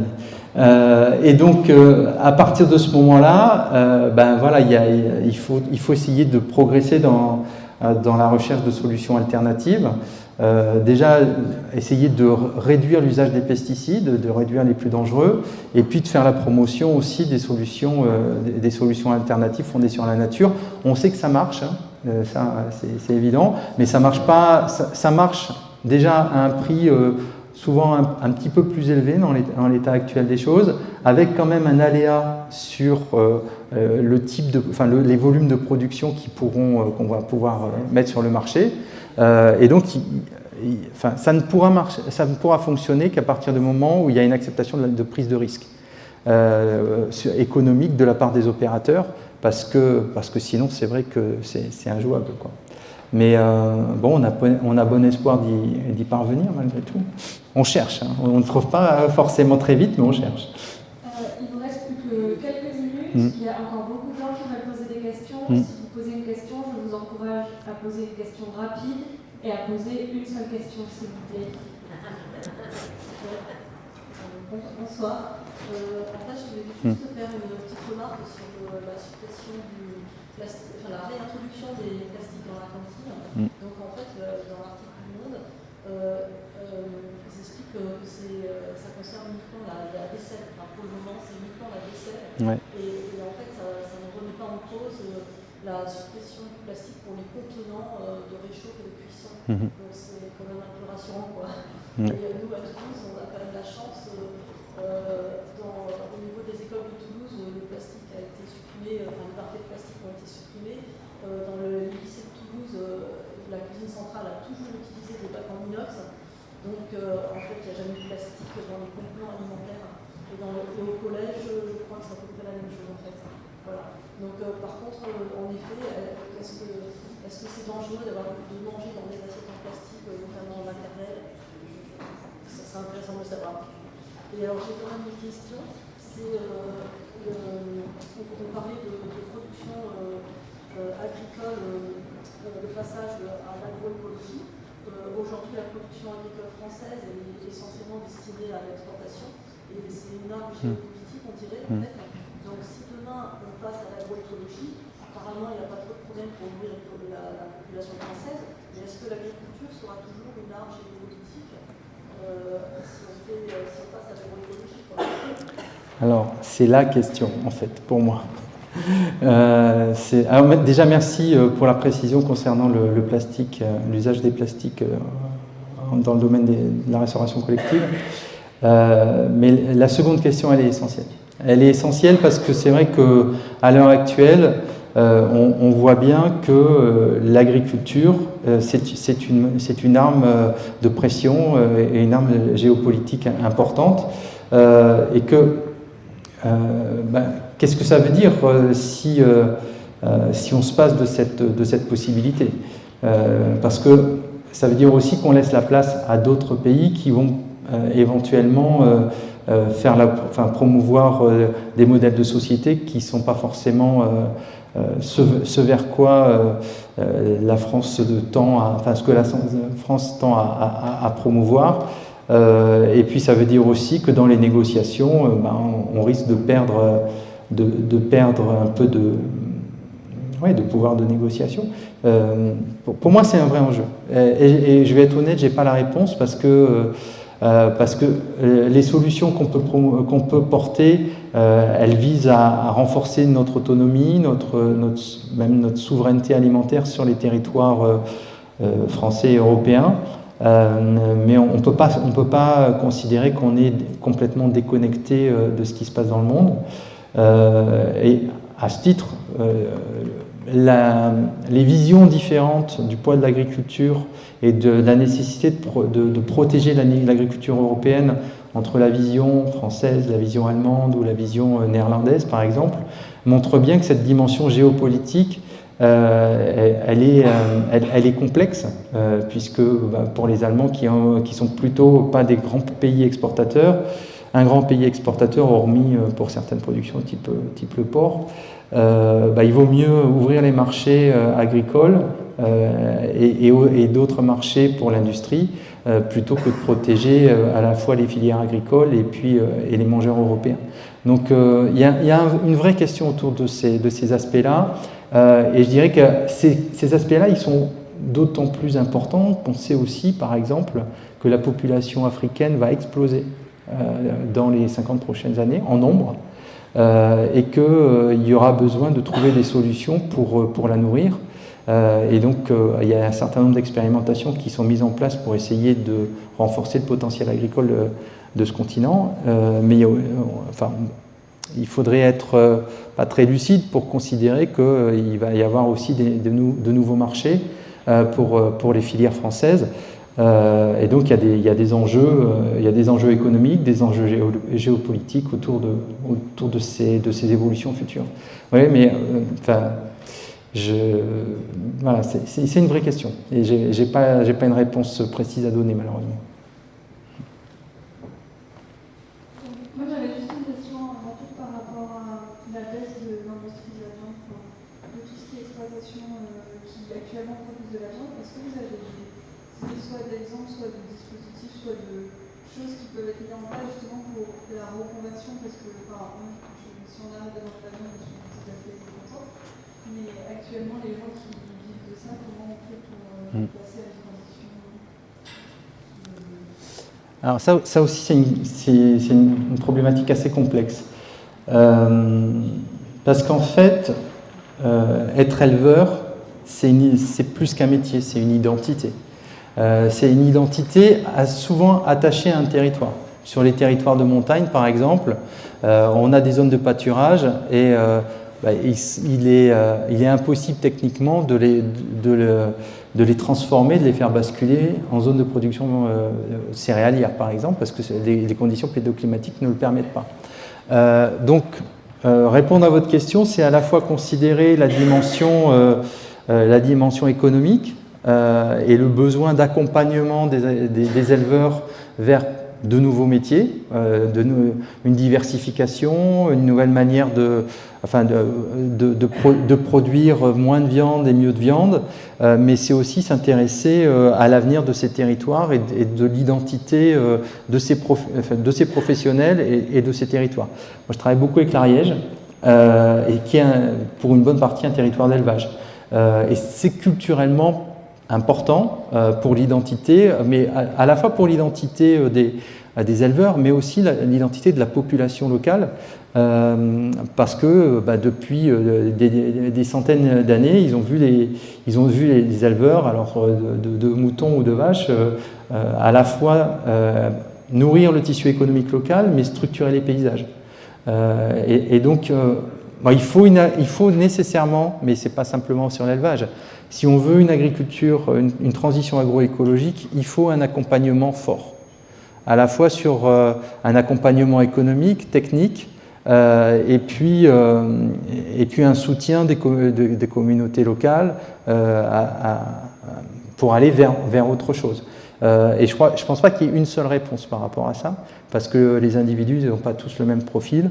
Mais voilà, l'idée, ça serait d'accompagner ces acteurs, sachant aussi que l'élevage permet aussi une gestion des écosystèmes assez intéressante pour certains types de territoires, et sur certaines zones, si vous arrêtez l'élevage, vous allez avoir un enfrichement des espaces, notamment des espaces montagneux, et que ça va générer d'autres types de coûts, d'autres types de problèmes, développement des feux de forêt et autre chose du genre. Donc voilà, c'est un problème qu'il faut considérer dans sa complexité, dans sa globalité, et surtout dans une logique d'accompagnement, parce qu'encore une fois, c'est lié à des problématiques d'identité territoriale et d'identité de métier. Une question brève, mais peut-être une petite page de pub, comme ce que vous avez parlé de sécurité sociale de l'alimentation, et pour dire à ceux qui ne sauraient pas qu'il y a un dispositif à Toulouse, Cassaline, qui se développe et qui permet de répondre à pas mal d'enjeux que vous développez ce soir. Et ma question portait sur le programme Projet agricole et alimentaire de la métropole que vous mettez sous les yeux là, concernant la restauration collective, parce que c'est un enjeu important. Toulouse, c'est 35 000 repas par jour, la métropole 60 000, ça travaille sur l'ensemble des enjeux. Et est-ce qu'il est prévu de développer à terme une alternative végétarienne dans l'ensemble des écoles? Parce qu'aujourd'hui à Toulouse ce n'est pas le cas, enfin quotidienne je veux dire, il y a un repas par semaine mais il n'y a pas une alternative quotidienne, donc un enfant végétarien ne peut pas manger tous les jours un repas préparé pour lui dans les écoles scolaires. Et est-il prévu de développer des légumeries, puisqu'il y a aussi une question sur les aliments transformés, y compris dans la restauration scolaire? Alors là, je vais botter en touche. Il faudrait que M. Bolzan, qui est en charge de cette politique alimentaire, soit présent. Je vais botter en touche. En fait, je vais être tout à fait transparent. On commence un travail sur Toulouse, un travail de fond, depuis le 3 mars. Donc moi, j'ai une connaissance assez superficielle de ce qui se fait ici.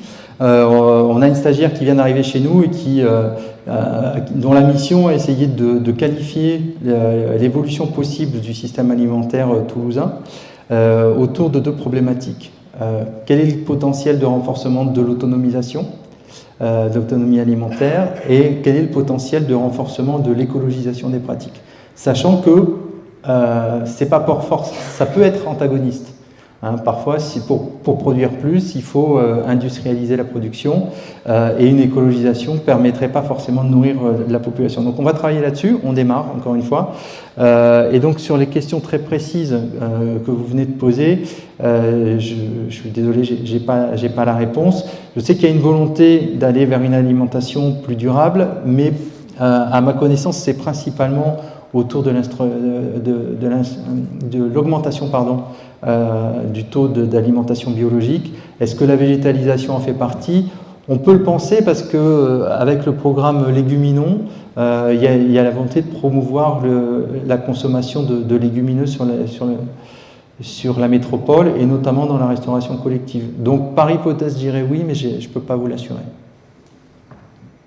On va prendre encore une dernière question. Allez-y. Bonsoir, merci pour la qualité de la présentation et des réponses que vous nous apportez. Je vais essayer d'exposer clairement ma question. Vous nous avez parlé d'une évolution de l'alimentation depuis 45 jusqu'à aujourd'hui. Vous nous avez parlé d'une question d'autonomie alimentaire qui serait différente suivant les cas sur le territoire. Vous avez aussi évoqué la concentration entre les différents acteurs de la distribution et de la production de notre alimentation. Est-ce qu'il y a des réflexions aujourd'hui sur le thème de la métropolisation, donc le fait que les métropoles sont de plus en plus grandes, et l'occupation des territoires, et sur l'importance de ce phénomène qui est mondial, on va dire, et la capacité de ce phénomène-là à créer ou apporter des réponses au modèle agricole qu'on pourrait développer, ou au modèle de l'alimentation. Ouais. Alors, effectivement, on a une part de la population mondiale et française aussi qui est plus urbaine, qui a tendance à croître. Et donc, ça veut dire qu'on a une disjonction croissante entre les espaces de production et les espaces de consommation alimentaire. Donc, il y a toute une réflexion qui se met en place pour essayer de faire évoluer les logiques d'approvisionnement en tenant compte de ce rôle des villes. Sur le plan conceptuel, c'est notamment les Anglais les Américains qui ont développé ce concept. C'est une notion qui lie, je ne vais pas vous le dire en anglais, c'est la notion de lien entre la région et la ville. Et donc de considérer que la région peut être un bassin alimentaire pour la ville. Et donc, tous ces modèles essayent d'identifier quels sont les besoins alimentaires des espaces urbains, et notamment des métropoles, et de qualifier la possibilité de la région à y répondre. Alors, soit en termes de potentiel de surface de SAU, de surface agricole utile, soit en essayant de qualifier la nature des flux, donc l'origine de l'alimentation, et souvent par type de produit. Et donc voilà, il y a des réflexions de ce type-là, qui sont modélisées d'ailleurs, et qui permettent d'apporter des réponses assez opérationnelles aux personnes en charge de la définition de la stratégie alimentaire. Et alors l'autre dimension qui est en train de se développer, je l'ai évoqué brièvement tout à l'heure, c'est le renforcement des initiatives autour de l'agriculture urbaine, mais on a bien vu, et notamment pour les pays d'Europe et d'Amérique du Nord, c'est plutôt...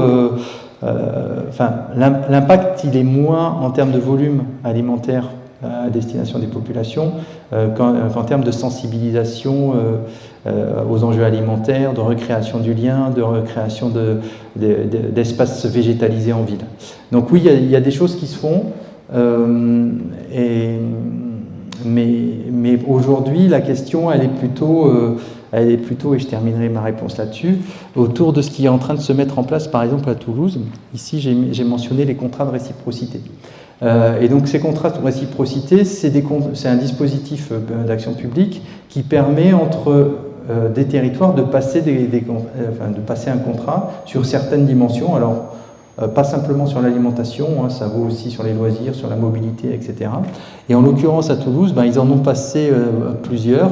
Je vais juste prendre un exemple, c'est celui avec les coteaux des Comminges, qui permet d'alimenter les cantines en viande, notamment en viande bovine, à partir de la production de ce territoire pyrénéen.